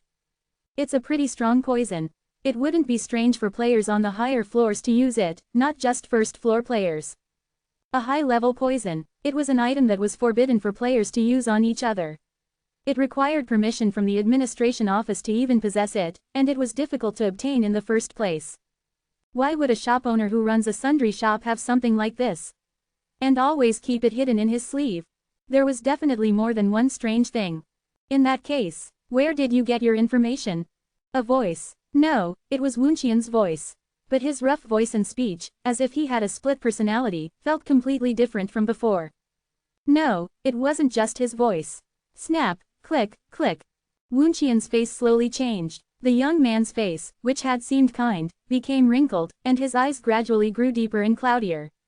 It seemed as if he had aged in an instant. It was real. Hargan was convinced that Yuan's words were true. That guy was Wunqian. He was the king of the goblins. How did you know my identity? No, rather than that, where did you hear my name? That's right, how did I know? At Wunqian's question, Yuan smiled broadly. At Yuan's playful retort, Wunqian gritted his teeth and glared. How dare you? Who do you have backing you? Wunqian's face distorted as he continued to speak, and his gaze turned to Hargan. In an instant, Wunqian's expression turned to shock. Surely that hair color and eyes. Blonde eyes and hair. They were rare eyes and hair. Hargan, he knows Hargan's name. Of course, it wasn't strange. Hargan was a direct descendant of Zeus. Moreover, he was a rookie who had made quite a name for himself in this tutorial. Of course, the reason he knew Hargan wasn't simply because of that. Thud, Yuan poked Hargan in the side from an angle that Wunqian couldn't see. Hargan looked at Yuan's expression. In an instant, he recalled what Yuan had said before they entered this place. Cooperate well, cooperate, is this what you meant? Hargan raised his hand. At that moment, yellow lightning surged into Hargan's hand before the sound could be heard. Crackle, sizzle, lightning that carried intense heat. The moment he saw it, Wunqian muttered. It really was true. Anger was evident in Wunqian's voice. Olympus betrayed us. What? Hargan's expression turned to shock at the unexpected question. Betrayal, what a sad word. Yuan reacted as if he was truly sorry. Hargan turned his head sharply and looked at Yuan. Yuan approached Wunqian, as if to hide Hargan's expression. We just have a favor to ask. A favor? You're under Agamemnon's orders, right? Yes. So, at Wunqian's affirmation, Hargan's expression behind Yuan hardened in an instant. Agamemnon, why the hell is that guy involved with the goblins? His confusion didn't easily go away. Before Hargan's confusion could subside, Yuan continued. Recently, the Throne of the Sky has been interested in the affairs of the first floor. The Throne of the Sky? Yes, and coincidentally, his son came up in this tutorial. Wunqian's expression, which had been distorted with a sense of betrayal until just now, changed to one of anticipation. How long are you going to be Agamemnon's dog on the first floor? A guy who isn't even a demigod, but is still a rookie who just became a high ranker. That's, if you finish this well, the Throne of the Sky will personally take care of the goblins. If you do well, you might even become a member of Olympus and be given an important task. If you finish this task well, the Heavenly Throne himself will personally care for the Elysian troop. If you do well, you might even take on an important role as a member of Olympus. An important role? At those words, Wunqian's expression turned ecstatic. The Heavenly Throne is interested. That was much greater than simply receiving orders from Agamemnon, Ares' subordinate. The Heavenly Throne, Zeus, the king of Olympus. If such a being were to favor him, he would have nothing to fear in this tower. Soon after, Wunqian seemed to have made up his mind and nodded resolutely. What is your request? Wunqian's tone became polite. It seemed like he completely trusted Yuan's words. Of course, for him, who had been following Olympus orders until now, he had no choice but to believe Yuan after seeing his overwhelming power. How many Elysians are there? There should be about 1,000. Gather them all by tomorrow night. The location is this way. Yuan said so and handed Wunqian a folded piece of paper from his pocket. The location is this way. The time is by midnight. Midnight. Don't tell Agamemnon and the others on Ares' side. Can you do that? Wunqian nodded vigorously. Clack. Good. Then, I'll see you tomorrow. Yuan patted Wunqian on the shoulder and turned around. Soon after, Yuan and Hargan left the shop where Wunqian was. At the same time, Hargan opened his mouth in a growling voice. He's selling out his own father. When he turned his head, Hargan was standing with a badly distorted face. It seemed like he was really angry. I wondered how he had endured being so angry. Explain. Every single detail. A growling voice like a beast. Crackle, crackle. Perhaps because of the uncontrollable anger, uncontrolled electricity leaked out of Hargan's body little by little. If that exploded, it seemed like this whole area wouldn't be left standing. Creak. Yuan turned around and faced Hargan head on. He was angry, but that anger was not directed at him. He endured it well. It must have been hard to endure since the story of Olympus came out. I thought he was quite patient for someone like him. It's exactly as you heard it. Olympus joined hands with the Elysians. Are you asking me to believe that? What if I don't? That can't be. That bastard is selling the name of Olympus. Olympus is. Hargan. Yuan cut off Hargan's words. I don't know what kind of Olympus you think of. But from now on, get rid of your preconceptions and look at it properly. Click. As if he had nothing more to say, Yuan turned around again. The true face of Olympus. Quote. Like that, Hargan was left alone. His head felt dizzy. Thinking that they caused us more work, I feel like pulling out all of Zeus' beard right now. Olympus had a falling out with the administrator of the tutorial. I asked Yuan the reason, but he avoided the question. Did Olympus betray us? The image of the Orc King, who had been talking about Olympus' betrayal, was drawn. If they hadn't joined hands in the first place, if there had been no connection, he wouldn't have said it. His head was throbbing. Yuan's words came to mind. The Olympus you know must be just and upright, a place that strives for the order of this tower. Right, Olympus, a guild that strives for the order of the tower. Harkan had learned to be angry at injustice and to judge it. However, if you want to know everyone's bare face, you have to find out slowly. It'll be hard to feel it just by hearing about it. What had happened so far? And the stories he had heard about Olympus fit together like a puzzle in Harkan's head. It wasn't the Olympus that Harkan had known until now. It was bare face. Maybe it was Olympus as it was. Harkan stood there blankly for a while. His faith wavered a little. The next day, as time passed, the lights that had been illuminating the ceiling went out one by one, and night fell again. Harkan visited Yuan at the promised place. Since they hadn't been able to contact each other well, he wondered if he wouldn't come. Yuan was waiting on the outskirts of the city, leaving the central area. I was just about to leave if you were a little later. There was only 1 minute left until the promised time. It was a close call. But anyway, Harkan eventually came here. Have you thought about it? I grew up in Olympus. It was an unexpected statement. Olympus was my home and my family. Also, my father was my idol. That would be the case. Harkan had been born and raised in Olympus his whole life. It hadn't even been a month since he had been chosen by the tower and started climbing it. I don't have many memories of my mother. I don't even remember her face properly. Still, there's one thing I remember with her voice. What is it? Don't lose the pride of Olympus, son. The end of the sentence faded slowly. From those words, Yuan could tell what Olympus meant to Harkan. To him, Olympus was not just a guild. Olympus was the name of Harkan's pride. I've thought about it. Harkan closed his eyes. Is this really the right thing to do? Am I betraying Olympus? The thoughts of the past day passed through his mind. His own beliefs in Olympus were weighed on the scale. The scale soon tilted to one side. So what's the conclusion? At Yuan's question, Harkan opened his closed eyes and answered. Whether what you said is right or wrong, the orcs must disappear. They're like vermin on this first floor. The corners of Yuan's mouth went up. Harkan continued. And if that's Olympus's corruption? Harkan's eyes no longer wavered. I will cut it down with my own hands. Chapter 36. A giant cave. Wow, there's a place like this. It's so big, it's humid and damp, it also smells weird. It must have been a lizardman village. It's been a while since it's been cleared. There's a lot of them. Many people gathered inside the cave. Players wearing pure white jackal masks. They were all jackals that hunted and ate the players on the first floor. There must be 1,000 of them. There were this many jackals. Since they're scattered around, you can't tell. Is this the first time they've gathered in one place? The jackals were thoroughly organized. The basics of an organized group was to be spread out. Naturally, there was never a time when the jackals, who moved as an organized group, gathered in one place, so this must be the first time this many of them gathered. The team over there got the Frox Serpent this time. Frox Serpent, isn't that worth about 10,000 points? Our team is a total bummer this time. But we caught a few decent guys this time. We'll get some money if we sell them. Hee, that's true. It'd be great if it weren't for the team leader. Hey, the jackals, who were chatting about this and that, became quiet for a moment. It was because of one jackal who had just started to enter the cave. Crunch, is everyone here? A jackal with a red mask. The king of the jackals. It was the appearance of Mu Wunyun. Oh, that person, it's my first time seeing him in person. Team leader, is that him? The jackals who were seeing Mu Wunyun for the first time asked their team leaders. They answered the questions of the jackals under them by nodding their heads.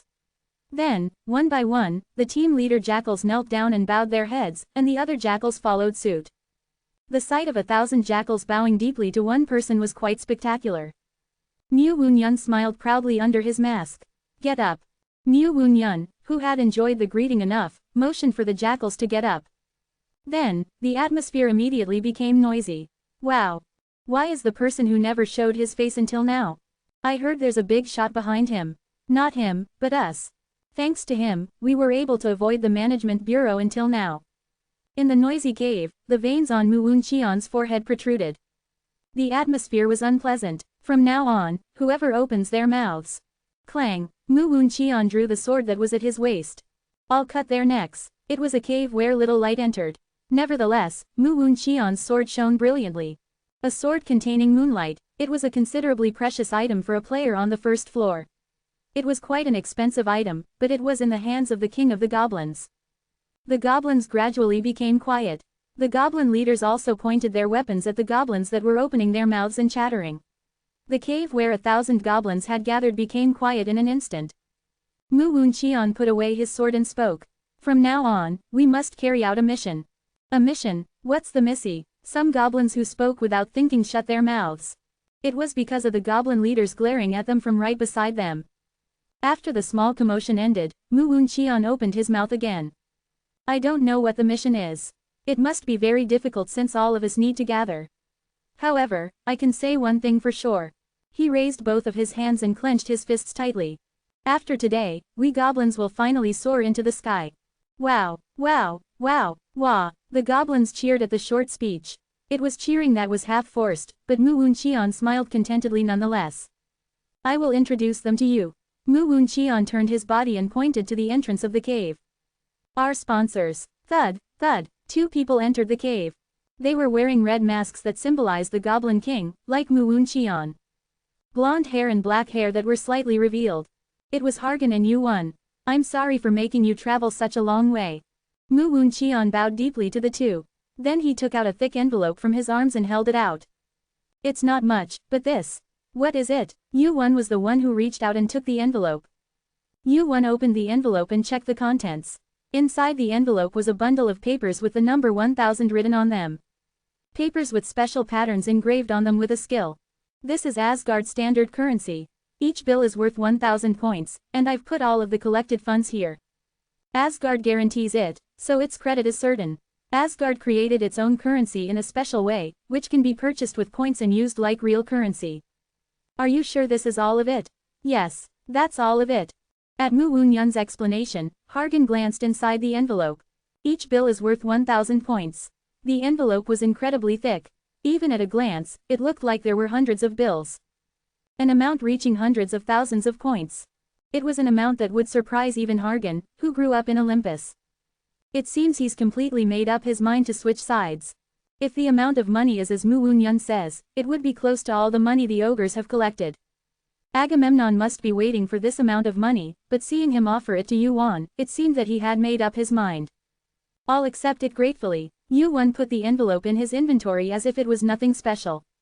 Then, he looked around at the thousands of ogres gathered in the cave. There had never been a group like this before. The cave was packed with ogres. Yu-won looked at them and sneered under his mask. Then now, his hand slowly rose. Soon, mana filled with hot heat gathered at the tip of Yu-won's finger. Goodbye. Snap, the moment he flicked his finger so lightly. Giant fire. Roar. Whoosh. Starting from Yu-won's feet, huge flames spread into the cave. F. Fire. Og. W. What is this? No way. On the floor. The flames spread in an instant. The flames filled the cave. The bright red flames blazed, and a pungent smoke rose. Mu Wun-yun was startled and hurriedly distanced himself from Yu-won and Hargan. The cave turned into a slaughterhouse. No way. Mu Wun-yun recalled the water that had been on the floor. At first, he thought it was just the cave being humid. But that wasn't it. The liquid he thought was water on the floor wasn't putting out the fire but rather making it spread even bigger. It wasn't water but oil. But why is there no smell? It should have smelled like oil. Suddenly, an item came to Mooncheon's mind. Odorless powder. Yes, that would work. If he used the odorless powder, he could spread the oil in this large cave and erase the smell. In addition, since it was a cave, it wouldn't be strange for there to be water on the floor. Hot. Gee, get out of the way. The nearby ogres ran out to survive. And at that moment, Hargan's hand moved. Boom, crackle. Og, the ogres that were running out were instantly repelled. Yu-won and Hargan were standing at the entrance, blocking the ogres from getting out. Mooncheon looked back and forth between the ogres and Yu-won and Hargan, who were burning to death in the flames. Because it happened so quickly, he couldn't figure out what was going on. What the hell is going on right now? His eyes turned bloodshot and he flipped out. What the hell are you doing? What do you mean, what? Yu-won took off his mask and dropped it to the floor. I'm cleaning up. Crack. The mask that fell to the floor was easily crushed under Yu-won's foot. Following Yu-won, Hargan also took off the stuffy mask he was wearing and threw it away. The two revealed their faces. Only then did Mooncheon realize that their goal wasn't to work with them. You guys, you're not Olympus. No. Boom. Hargan punched another ogre that was running out and said, I am Olympus. Then why the hell? Because you guys are Olympus's corruption. Hargan's two legs stood firmly at the entrance. I'll cut you down with my own hands. Screech. Slash. Yu-won mercilessly cut down the ogres that were coming out of the entrance. From the beginning, Yu-won had no intention of letting any of the ogres inside live. The entrance to the cave was also the exit. There was no other escape route. In the end, to escape this fire, they had to break through the entrance where Yu-won and Hargan were standing. Damn it, Mooncheon hurriedly took out his player kit. There was only one person he could think of right now. It was Agamemnon, however, unable to send message. Why? Mooncheon screamed and typed the message again and again. Help me, come quickly, come here. Why isn't it working? The player kit uses built-in mana to send messages. Wu Wun-cheon was furious, but Yu-won laughed mockingly. Do you expect the player kit to work properly in this mess? The player kit's message was a transmission of character arrays through mana. And there was a simple way to disable the player kit. Fill the surroundings with mana. And that's exactly what was happening right now. The letters were blown away, unable to be transmitted due to the mana remnants scattered everywhere from the fire. Whoosh. The fire on the oil did not go out as time passed, but burned hotter and hotter. Nearly half of the griffins had already burned to death in the flames. What the hell are you doing? Wu Wun-cheon pointed at Yu-won and Hargan and shouted. Kill those bastards. Clear the way. Wu Wun-cheon shouted at the top of his lungs. It was useless. Even if he hadn't shouted at the top of his lungs, the griffins were already running towards Yu-won and Hargan to survive. And as soon as they ran, their necks were cut off by the two men's hands and their bodies were burned by electric shocks. Whoosh. The fire had spread to right behind them. After a moment of hesitation, Wu Wun-cheon drew his sword. He had no choice but to survive. He had to fight. Hiya. Wu Wun-cheon gathered mana at the tip of his foot and took a step forward. The moment he aimed for Yu-won's side, who was dealing with the griffins. Whoosh. He turned his head and met Yu-won's eyes. Reddened eyes. I can't move. For a brief moment, Wu Wun-cheon's body froze like a rock. Swish. Clank. Yu-won's sword cut Wu Wun-cheon's body from groin to head in one stroke, from bottom to top. A bright red line was drawn on Wu Wun-cheon's body. His head spun and his mind went blank. Time seemed to slow down, as if it had stopped. Before his consciousness faded, Wu Wun-cheon, who met Yu-won's eyes, could hear his last words. Spend the money I gave you well. Chapter 37. Rumble. Boom, boom. The cave engulfed in flames eventually collapsed. Yu-won and Hargan, who were standing at the exit, hurriedly ran far away from the collapsing cave. Phew. Hargan, who had been fighting for quite a long time with his electrocution, exhaled a long breath and sat down. Fortunately, he didn't seem to be hurt anywhere. It was a problem with his stamina. His mana had run out, but he didn't seem to be very tired. Are you okay? How can I be okay? Hargan answered like that and looked up at Yu-won. Unlike him, Yu-won didn't seem very tired. He still looked full of energy. His skills were good, but his stamina was also great. Are you okay? What? We killed 1,000 people. At those words, Yu-won looked down at Hargan sitting on the floor. At first, he thought he was sitting down because he was tired. But it seemed that it wasn't because of that, but because of a sense of guilt. This must be the first time you've killed so many people. Hargan had never experienced war.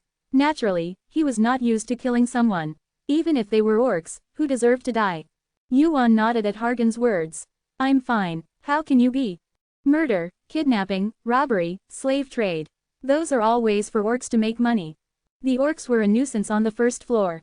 They hunted new players and a few other players, took their items, and took their lives. In addition, in the case of players with outstanding appearances, they did not hesitate to kidnap them, regardless of gender, and sell them as slaves. They were truly a pest-like group. If you kill one of them, you can save 10, 100 others. What's there to hesitate about? But still, if you hesitate because of a flimsy sense of guilt, you might be comfortable. Hargan shut his mouth tightly at Yuan's words. He looked like he had been hit in the head with something. Hargan, who had been dazed for a while, shook his head and got up from his seat. I learned something from this. What? You talk more than you look. You're smart too. Is that a compliment? Is that praise? Why aren't you answering? That's right, it's praise. Yuan looked at Hargan, who was now grinning. Hargan had always been pretty strong-willed, but now he could see it even clearer. Hargan's face, which had been stained with guilt and regret until just a moment ago, had improved with just a few words. You're such a righteous guy. It's just the right thing to say to make me tired. But you don't seem that close to being good. Are you a bit different from what you seem? Different? It's not easy to come forward and organize the group like this when there's nothing to gain. You were the same during the tutorial, but you think and act much bigger than I do. Hargan's eyes changed as he looked at Yuan. I've been taught to call that a cause since I was young. A cause. It was an unfamiliar word. Yuan laughed at the word. There's one thing wrong. What? Why is there nothing to gain?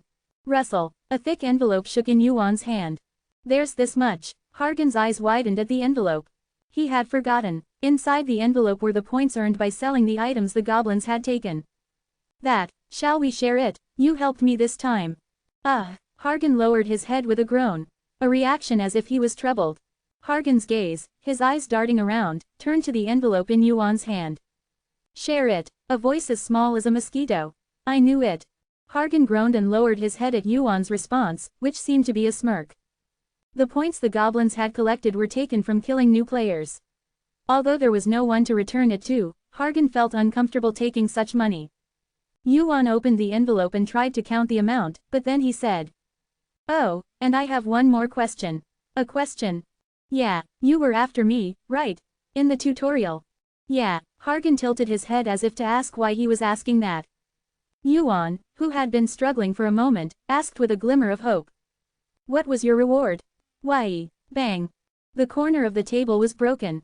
The bottles of alcohol and food that were on the table spilled onto the floor, and for a moment the store became quiet. Why aren't they contacting us?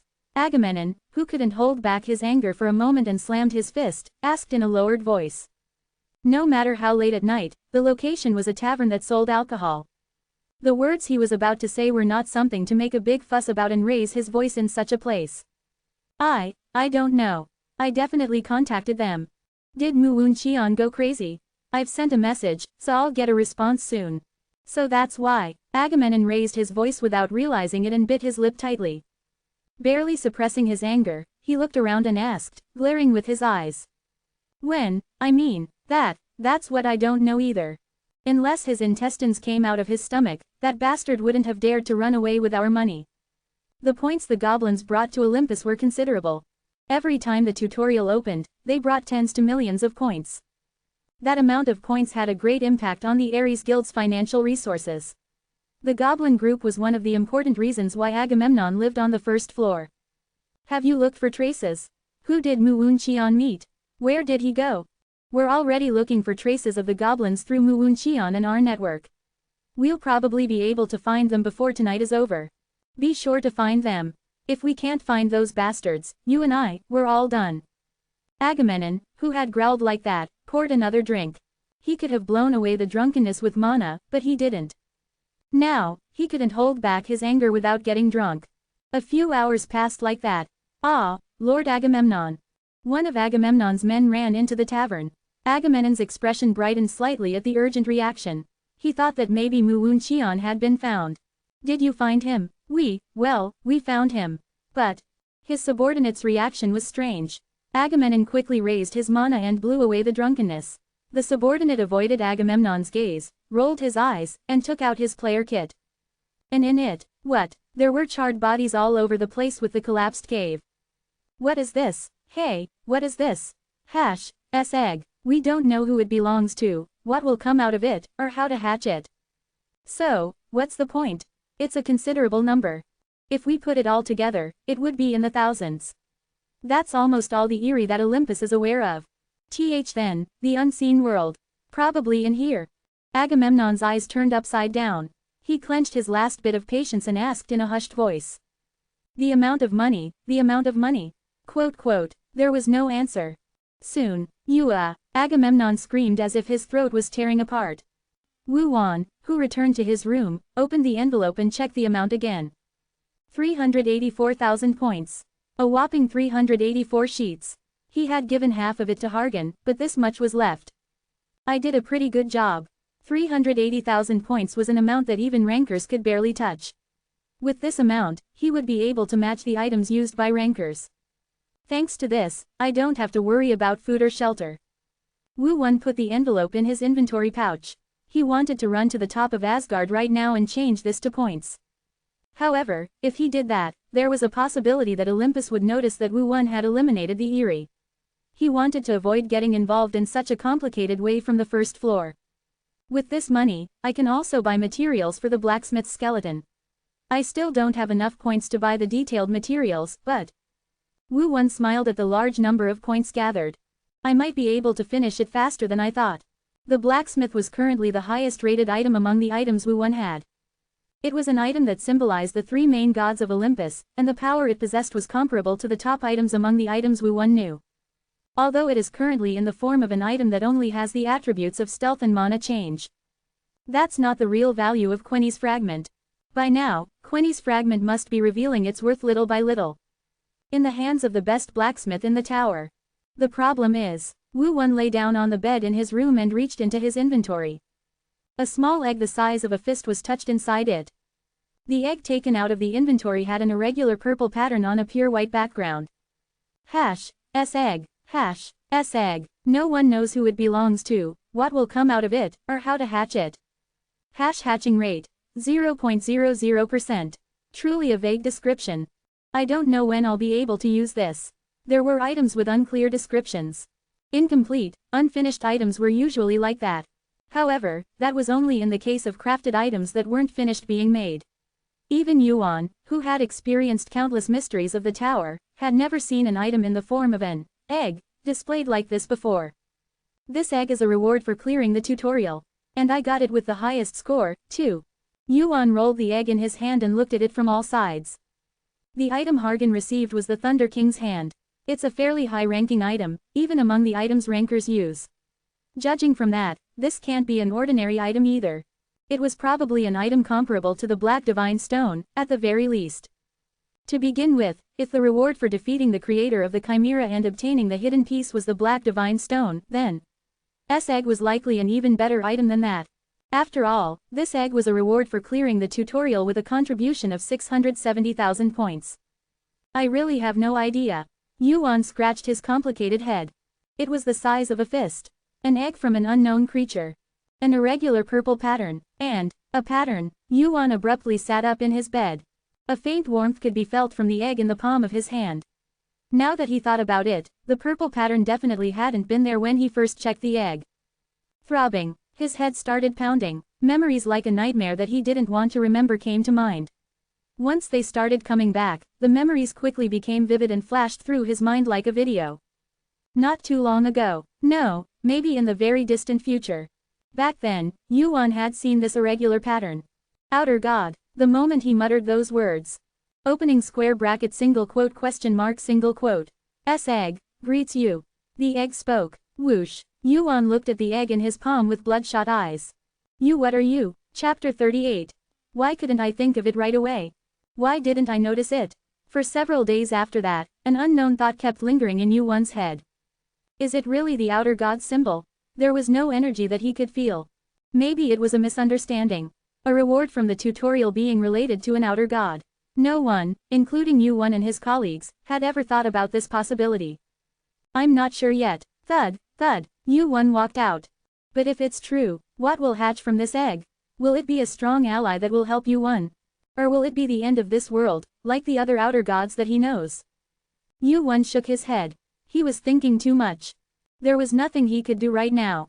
He couldn't throw away the egg, and there was no way to hatch it right away. All he needed now was time. This is a ridiculous gamble. He suddenly found it funny and laughed. The egg of an outer god. In the case of an egg waiting to hatch, it usually recognized the first thing it came into contact with and opened its eyes to as its parent. That was why some rankers would go through the trouble of obtaining a divine beast's egg and carry it around. If they raised it properly, a divine beast could become a very powerful ally. If I can properly hatch this egg and raise it. Yu-won shook his head at the thought. Let's not think about it for now. Complicated thoughts were taboo. Now was the time to focus on what was in front of him. Sizzle. Yu-won entered Vulcan's workshop. I'm here. Wait there for a moment. Rumble. Vulcan didn't even turn his head despite the visit of a guest. He dipped the gemstone into the fire and began to work on it with a carving knife. The heated gemstone slowly began to change shape. It's quite hard. Yu-won was seeing the carving process of the sculpture that Samson had been working on for the first time. Usually, they would carve it bit by bit with a carving knife, but the sculpture made of queni had a hardness that would hardly get scratched unless it was burned in fire. Vulcan continued to work on the sculpture. How much time passed? Vulcan, who had barely straightened his back, blinked his heavy eyes a few times and dipped the queni sculpture into the water.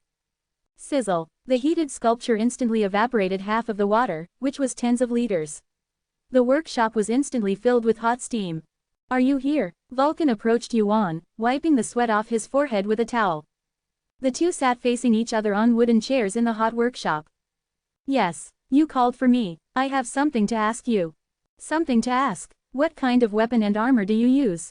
If it's a sword, what kind of sword is it? What is its length and thickness? If it's armor, what kind is it? How heavy is it? Why are you asking? I have some byproducts from the gemstone. Vulcan replied and took out a small bottle containing black powder. I'm going to try to make something out of it here. The powder that came out while carving the black divine stone. It wasn't a large amount, but its value was by no means ordinary. Since the black divine stone itself had such great power, the powder also had a greater value than most gemstones. If he made an item out of it, Yuan would be grateful. The scythe of Hades was made from the powder that came out while carving the queni sculpture. But don't you need other materials? Items that could support the power of the black divine stone were never easy to obtain. Not to mention, with Volcaro's personality, he wouldn't want this kind of material to create a half-baked item. However, Wu Yun didn't have any of those materials yet. I didn't have any materials sa kasamantadin, but I have a similar material. It's not an exquisite jeweled and for something like powder that came out in the mix, mithril alone will suffice. Mithril, I have a bit of it. Thud. Asha spoke. His chair fell sideways. Volcara picked up their rod that has been placed to inside. The head of the rod must have made quite hot, but Volcaro browed it over without hesitation and said, I have about 3 jun. It's not a very large amount, but it's not too small to mix and make equipment. Mithril, a rare metal with not so impressive hardness and strength, but has excellent mana conductivity and, depending on the refining process, can even have resistance to mana. Even within the tower, mithril was considered to be quite rare. Just by having about 1 jun of it, one could melt it into metal and create quite a decent item, but Vulcan had 3 jun of it. 3 jun of mithril, it must be quite expensive. Wu Yun currently had over 100,000 points. However, 3 jun of mithril would cost much more than 100,000 points. He would have to pay at least 300,000 points. I could cash the check and pay for it, but, including what he had taken from the orcs, Wu Yun currently had 500,000 points. However, there was no way to convert this amount of Asgard checks into points right away. I guess I'll just have to buy about 1 jun. But his contemplation didn't last long. You can pay me later. Just put it on my tab. On your tab? It was an absurd suggestion. To a new player who had just entered the first floor, he was going to sell hundreds of thousands of points worth of mithril on credit. What if I run away with the money? I'm the one who's being greedy by asking you to make something decent out of this. I'm the one who can't hold back and is making the suggestion, so even if you run away with the money and the item, I won't hold it against you. Even so, actually, this mithril is worth tens of times less than what you gave me. No, it's an item whose value can't even be measured in points. As expected, Volcaro knew the exact value of the Black God Stone. And because of that, he decided to entrust the mithril to Wu Yun. If you trusted me enough to give me something, shouldn't I do the same? 300,000 points worth of items. To just hand over that much on credit. Wu Yun barely managed to suppress the corners of his mouth from rising. Volcaro, He was still the same as ever, even at this moment. Choose an equipment over there. If there's an equipment that seems like it's okay to use, I'll make it based on that. I need a sword. Screech. Wu Yun immediately drew a sword in reverse and handed it to Volcaro by the hilt. The weight doesn't matter. As long as it's not so heavy that I can't lift it, I'll get used to it quickly. For the shape, just make it the same length and shape as this. A sword. Volcaro examined the sword that Wu Yun had handed him. It was a well-sharpened sword that he had purchased from the tutorial shop. A simple and crude sword that wouldn't be too difficult to make. Making it wouldn't be difficult. Volcaro smiled confidently. That's the type I'm most confident in making anyway. It was the first smile he had shown since meeting Wu Yun. A week later, the edge of the city, Olympus's guild house. Clank. In the wide yard attached to it, Agamemnon was wearing a heavy silver armor. His men locked the joints of the armor and brought his sword. Is everyone gathered? Has everyone gathered? The news they had been waiting for had arrived. Yes, all the players stationed between the 1st and 10th floors have gathered.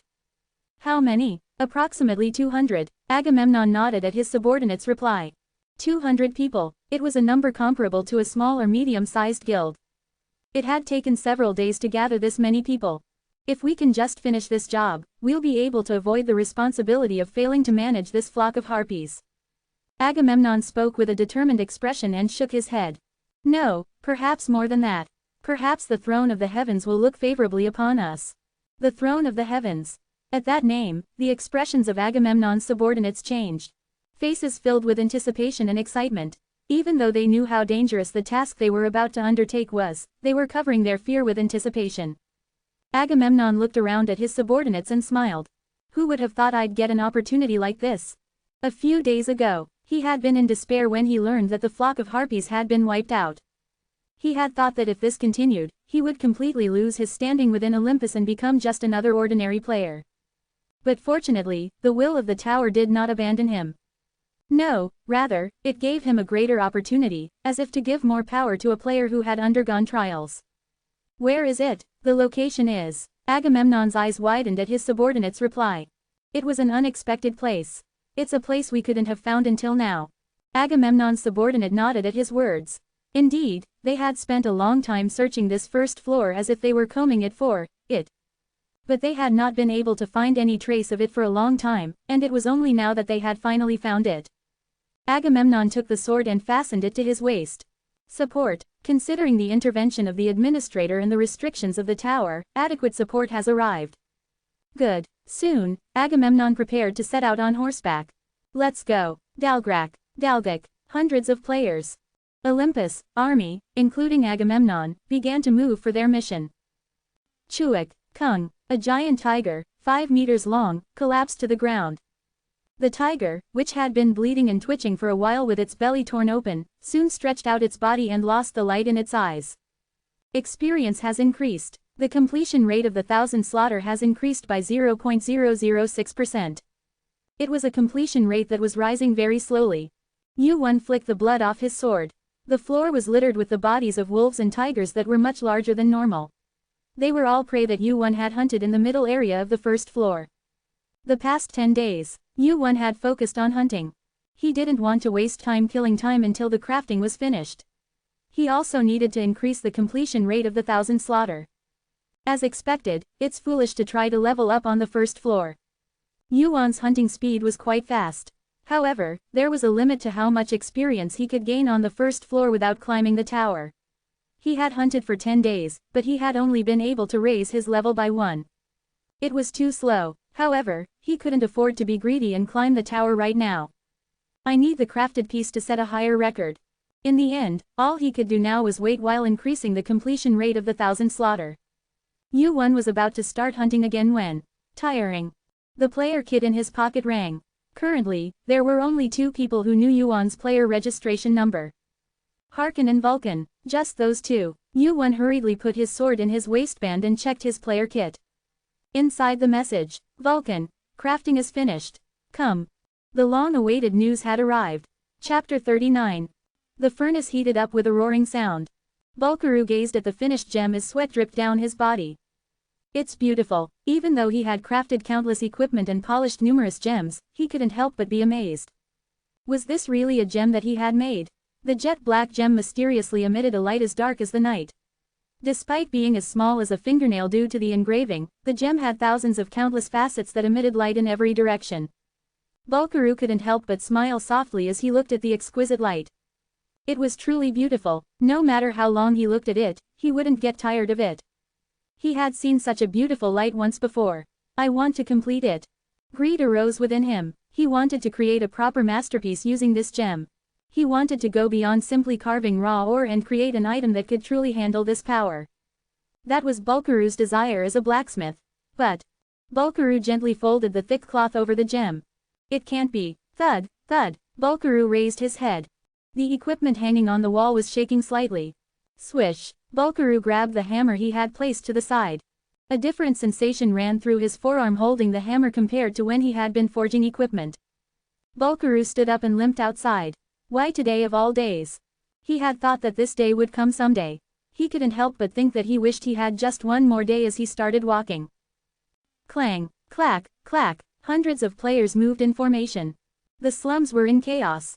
Those who couldn't advance to the next floor or couldn't secure a spot on the first floor avoided them and hid.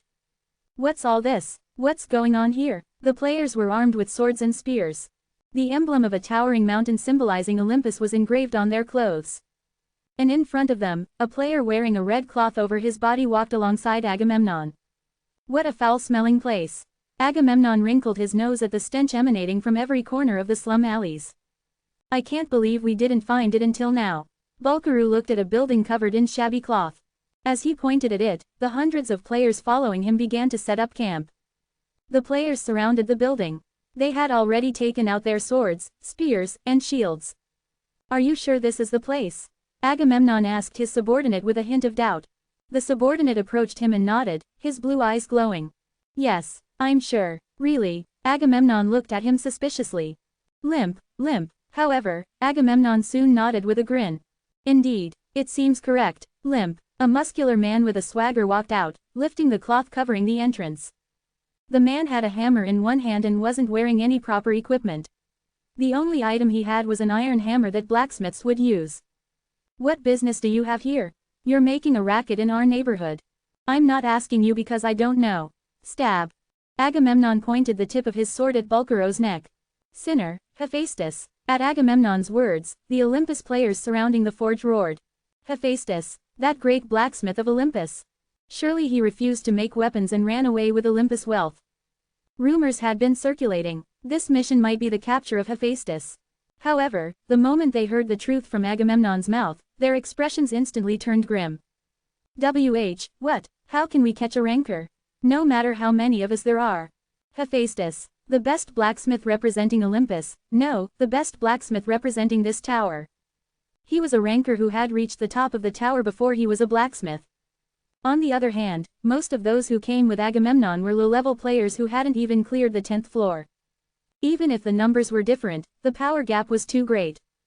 Don't worry, rancors are subject to significant power constraints on the first floor. What, you're saying I ran away with their wealth?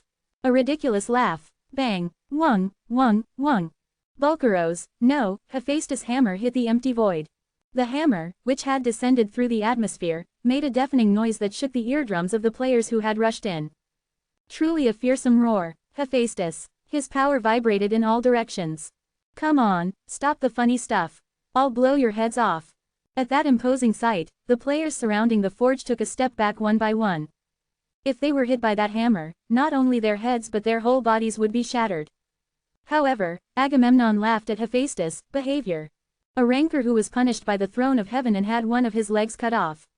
Can you really call yourself a rancor when you're naked and don't have anything on? At Agamemnon's words, his men examined Hephaestus' legs. Indeed, he was a cripple who couldn't even walk properly. When he had come out of the forge a moment ago, he had looked like he was about to fall over at any moment. Furthermore, flutter. At Agamemnon's gesture, the man next to him, wrapped in red cloth, stepped forward. If you're a rancor, we have one on our side too. Crimson eyes and fiery red hair. Snow-white skin that contrasted with it. The red cloth wrapped around his body. Chryses. Hephaestus' eyes widened as he recognized the man. Chryses, a high ranker of Olympus, a player who climbed the tower with Apollo's sponsorship. He was a fairly well-known rookie even within Olympus. Hephaestus had seen him a few times as well. Did you become a ranker? I didn't know I'd be fighting you. Rumble. Chryses reached out and created a red spear. Hephaestus gulped. He hadn't thought that Olympus would bring a ranker to capture him. If a ranker intervenes on the first floor and causes trouble, the penalty won't be a joke, will it? Players from higher floors are subject to power constraints on lower floors. In addition, if they use too much of their constrained power on the lower floors, they are subject to a penalty. In severe cases, the floor administrator will personally intervene and impose sanctions. That doesn't matter. I'm a ranker too, but Hephaestus, aren't you a ranker too? Hephaestus, brow furrowed at Chryses' reply.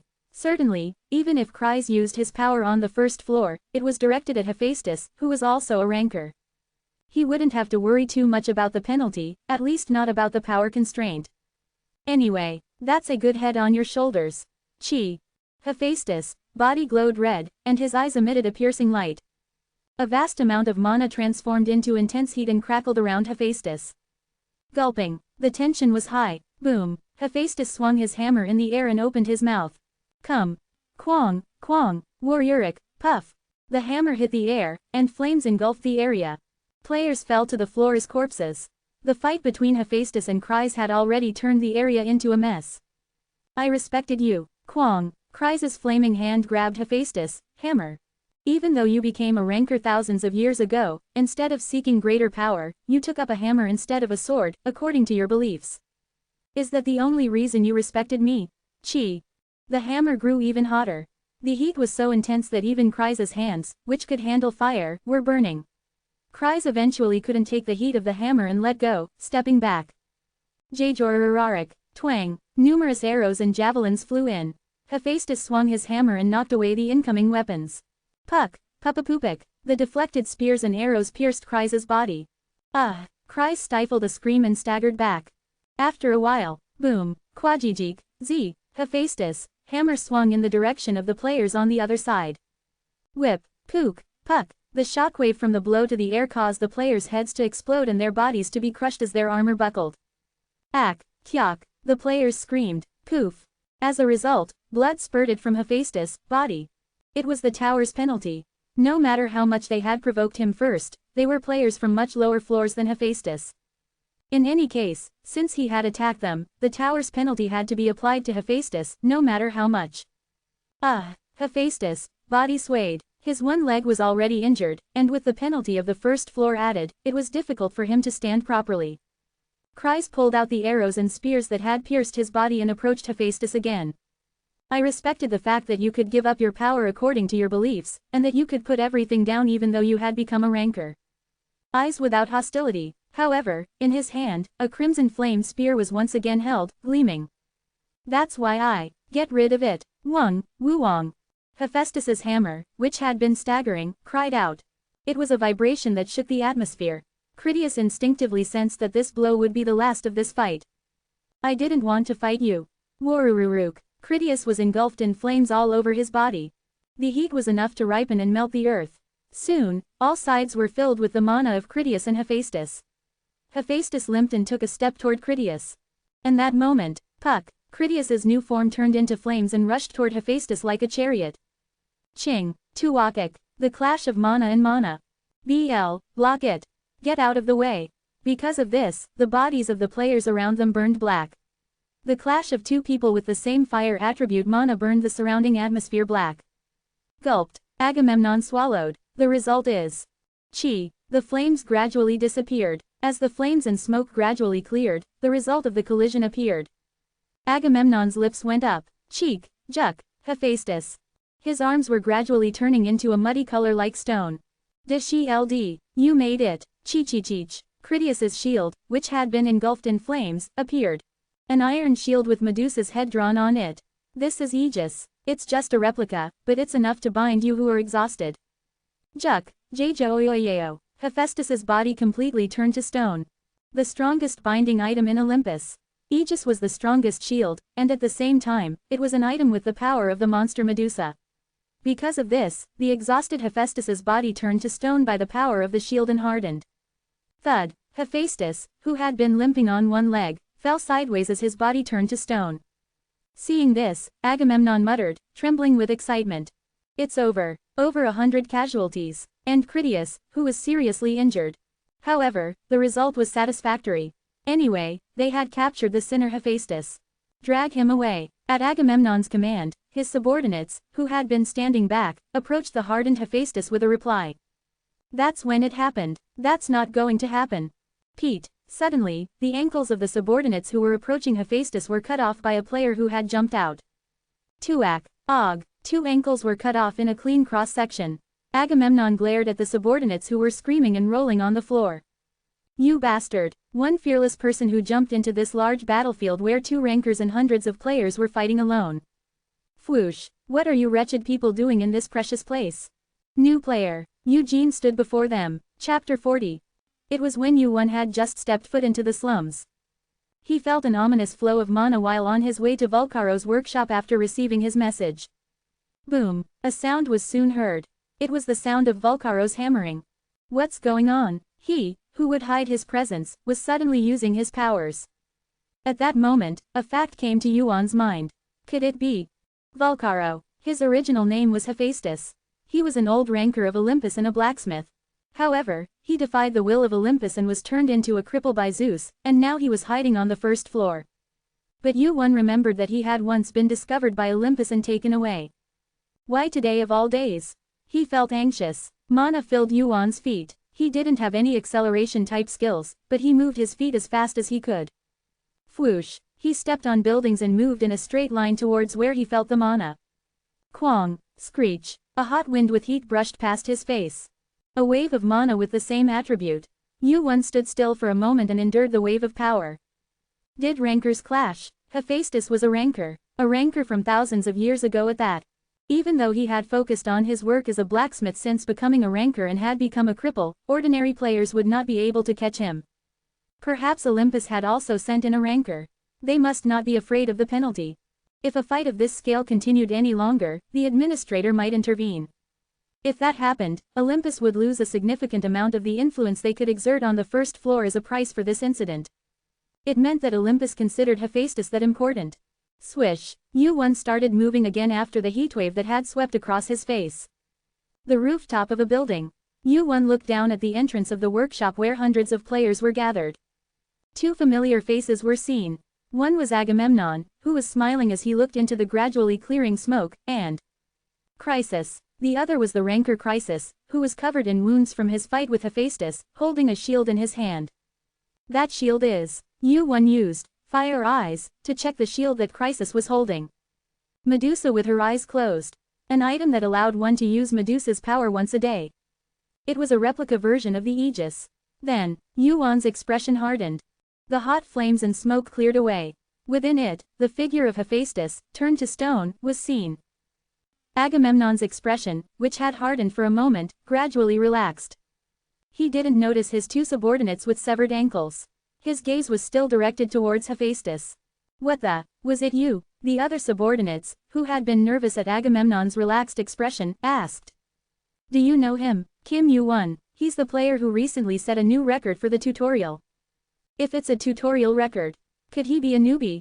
The tension of the other players, which had been tightly drawn, also gradually loosened at Agamemnon's answer. What the hell? I thought another ranker had arrived. Hey, kid, do you know where you are? Go drink your mother's milk some more.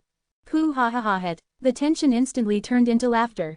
Players who found out that the enemy who had arrived on the battlefield was a newbie who had just entered the tower, let alone a ranker, mocked and laughed at Yuan. And so did Agamemnon. What can he do on his own?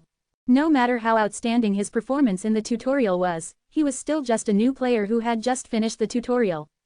Agamemnon wasn't very afraid of Yuan. But, what are you doing now? What are you doing now? Behind him, he felt an ominous mana flow. Despite their laughter, Yuan showed no sign of anger or fear. Nearly 100 players, and even though he was injured, Yuan didn't move a finger in front of the ranker. Standing right next to Hephaestus, who had turned to stone. Don't tell me that guy. Are you planning to stand there until the petrification wears off? Yuan didn't answer. Agamemnon took that as a yes. Only then did the laughter of the players, who had just realized the situation, gradually die down. Petrification. It was the effect of the replica version of Aegis. However, since it wasn't the real Aegis, the petrification effect didn't last that long. Hephaestus, in particular, was a rancor from thousands of years ago. Even if the person wielding the item was Chryse, another rancor, there was no telling how much longer the petrification would last. Click. For a moment, Agamemnon felt like he could hear the ticking of a clock in his ear. Time was not on their side. If Hephaestus started moving again here. What are you waiting for? Agamemnon moved his hand. Kill him and bring him to me. But even if he's a new player, we'll get penalized too. His subordinates hesitated. At that moment, Agamemnon's sword moved. Swish. PFF'd. The neck of a nearby subordinate was cut. A fountain of blood shot up, and at the same time, blood spurted from Agamemnon's forearm. It was the penalty for killing a player on a lower floor. Penalty, you say? He seemed ready to cut down as many as it took who wouldn't listen. To the one who kills the culprit here and brings the sinner to me, I will give you a management position on the first floor. Management position. Really? All we have to do is catch one new player. Greed flashed in their eyes. Attacking a player several floors below would definitely result in a penalty, but the conditions Agamemnon offered were more tempting. In the end, the players started to move. Awah. Kill him. I'll do it. No, I'll do it. The players, who had reached as high as the 10th floor, attacked. Of course, Agamemnon thought the fight would be over soon.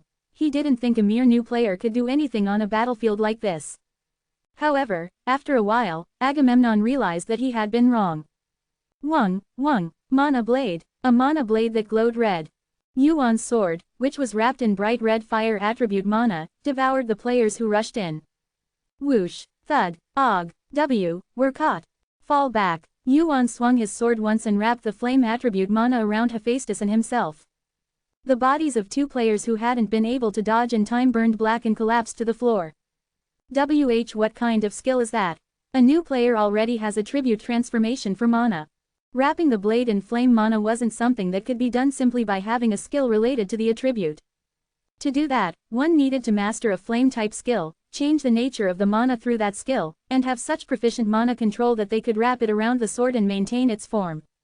What's the big deal? He's just a new player anyway. Whoosh, zap, zang, countless swords, spears, and various skills from the players poured down. Yuan swung his sword and fought back with Incarnation. Lower mana blade is imbued with the power of Incarnation, huge fire. Crackle, nearly 100 players. Their attacks were like a giant tsunami. In order to avoid the attacks of the players rushing in from all sides, Yuan had no choice but to use all of the power of Wan down to the ground. Wan Eye of Fire reads the path. Wan Eye of Fire resists fire attribute mana. The fire attribute mana that occasionally came in was resisted by the power of Wan. For Yuan, who had even overcome Surtur's flames, the fire attribute power used by the lower level players was just a tickle. Wung, a sinister flow of mana could be felt behind him. Mana spear, thwack. Yuan quickly extended one hand toward the opposite direction. Whiz, giant, mana spear, kya, arg. Yuan's mana spear absorbed the power of the mana spear shot from the opposite direction. The bodies of the three players who were caught by the mana spear turned bright red. For a moment, the battlefield became still, but soon the players' attacks resumed. Don't stop, keep pushing, clang, bang, crash. The battlefield was in chaos. As Agamemnon watched this scene, his expression gradually hardened. What the hell is this? Screech. Once again, the neck of a player from Olympus was cut. Yuan was holding out without collapsing. He refused to give up. Hephaestus, who was lying on the ground, turned to stone, and endured tenaciously. Is that guy really a new player? He had heard the story that Yuan had surpassed Hargan and became the #1 ranker. He had also heard the story that Yuan had broken the records of all the previous tutorials. He thought that maybe this was the appearance of a player who could stand shoulder to shoulder with the great beings reigning at the top of this tower. The high rankers. That was why Agamemnon did not underestimate Yuan. No, he thought he didn't underestimate him. But that was the problem. Squirm. In Agamemnon's eyes, Hephaestus's petrified body seemed to be squirming. It was a very slight movement, but it was certain. There was no more time to waste. These useless things. It was then. Hold on. Someone stepped in front of Agamemnon, who was about to step forward to join the battle. I'll do it. Swish. In his reddened vision, the trajectory of the incoming sword was clearly visible. So this is the level of Olympus. They think that just increasing their numbers is enough. Bang! Yuan dodged the tip of the sword by leaning back and kicked the opponent in the chest with his foot. Ah! The opponent flew backward. At the same time, other players rushed toward Yuan from behind and both sides. Tisk! Yuan clicked his tongue and lowered his body to the ground. Then, Fire Eyes controls, Giant Fire. Giant Fire, Pillar of Fire. Kya! Boom! Arg! Damn it! A high pillar of fire rose from the ground centered on Yuan. The players who failed to react in time were caught in the flames and bounced away, while the other two gave up their attacks and retreated. Yuan did not extinguish the pillar of fire. For now, it was enough to just buy time like this. Yuan glanced at Hephaestus, who was lying on the ground. Mister, how long are you going to keep sleeping? Yuan stopped talking and quickly turned his head. It was because of the ominous flow of mana. Boom. A larger spear of fire extended through the pillar of fire. Boom. Fire Eyes resists, Sun's Fragment. Flame Sorcery Robe, resists, Sun's Fragment. Yuan, who had been standing in one place and enduring, took a step back. This was the first time he had tasted a real flame today. Phew! Yuan wiped the black ash on his face with the back of his hand. If he hadn't had the resistance to fire from Fire Eyes and the Flame Sorcery Robe, it wouldn't have been strange if he had become unable to fight with a single blow. His burnt skin was tingling. Sun's Fragment, huh? Yuan looked at the owner of the hand that had just reached out to him. He finally moved. Crimson eyes and red hair. Clothes torn and burst from the fight with Hephaestus. Rancor. A wounded lion that had been crouching. The Rancor, Creus, stood before Yuan.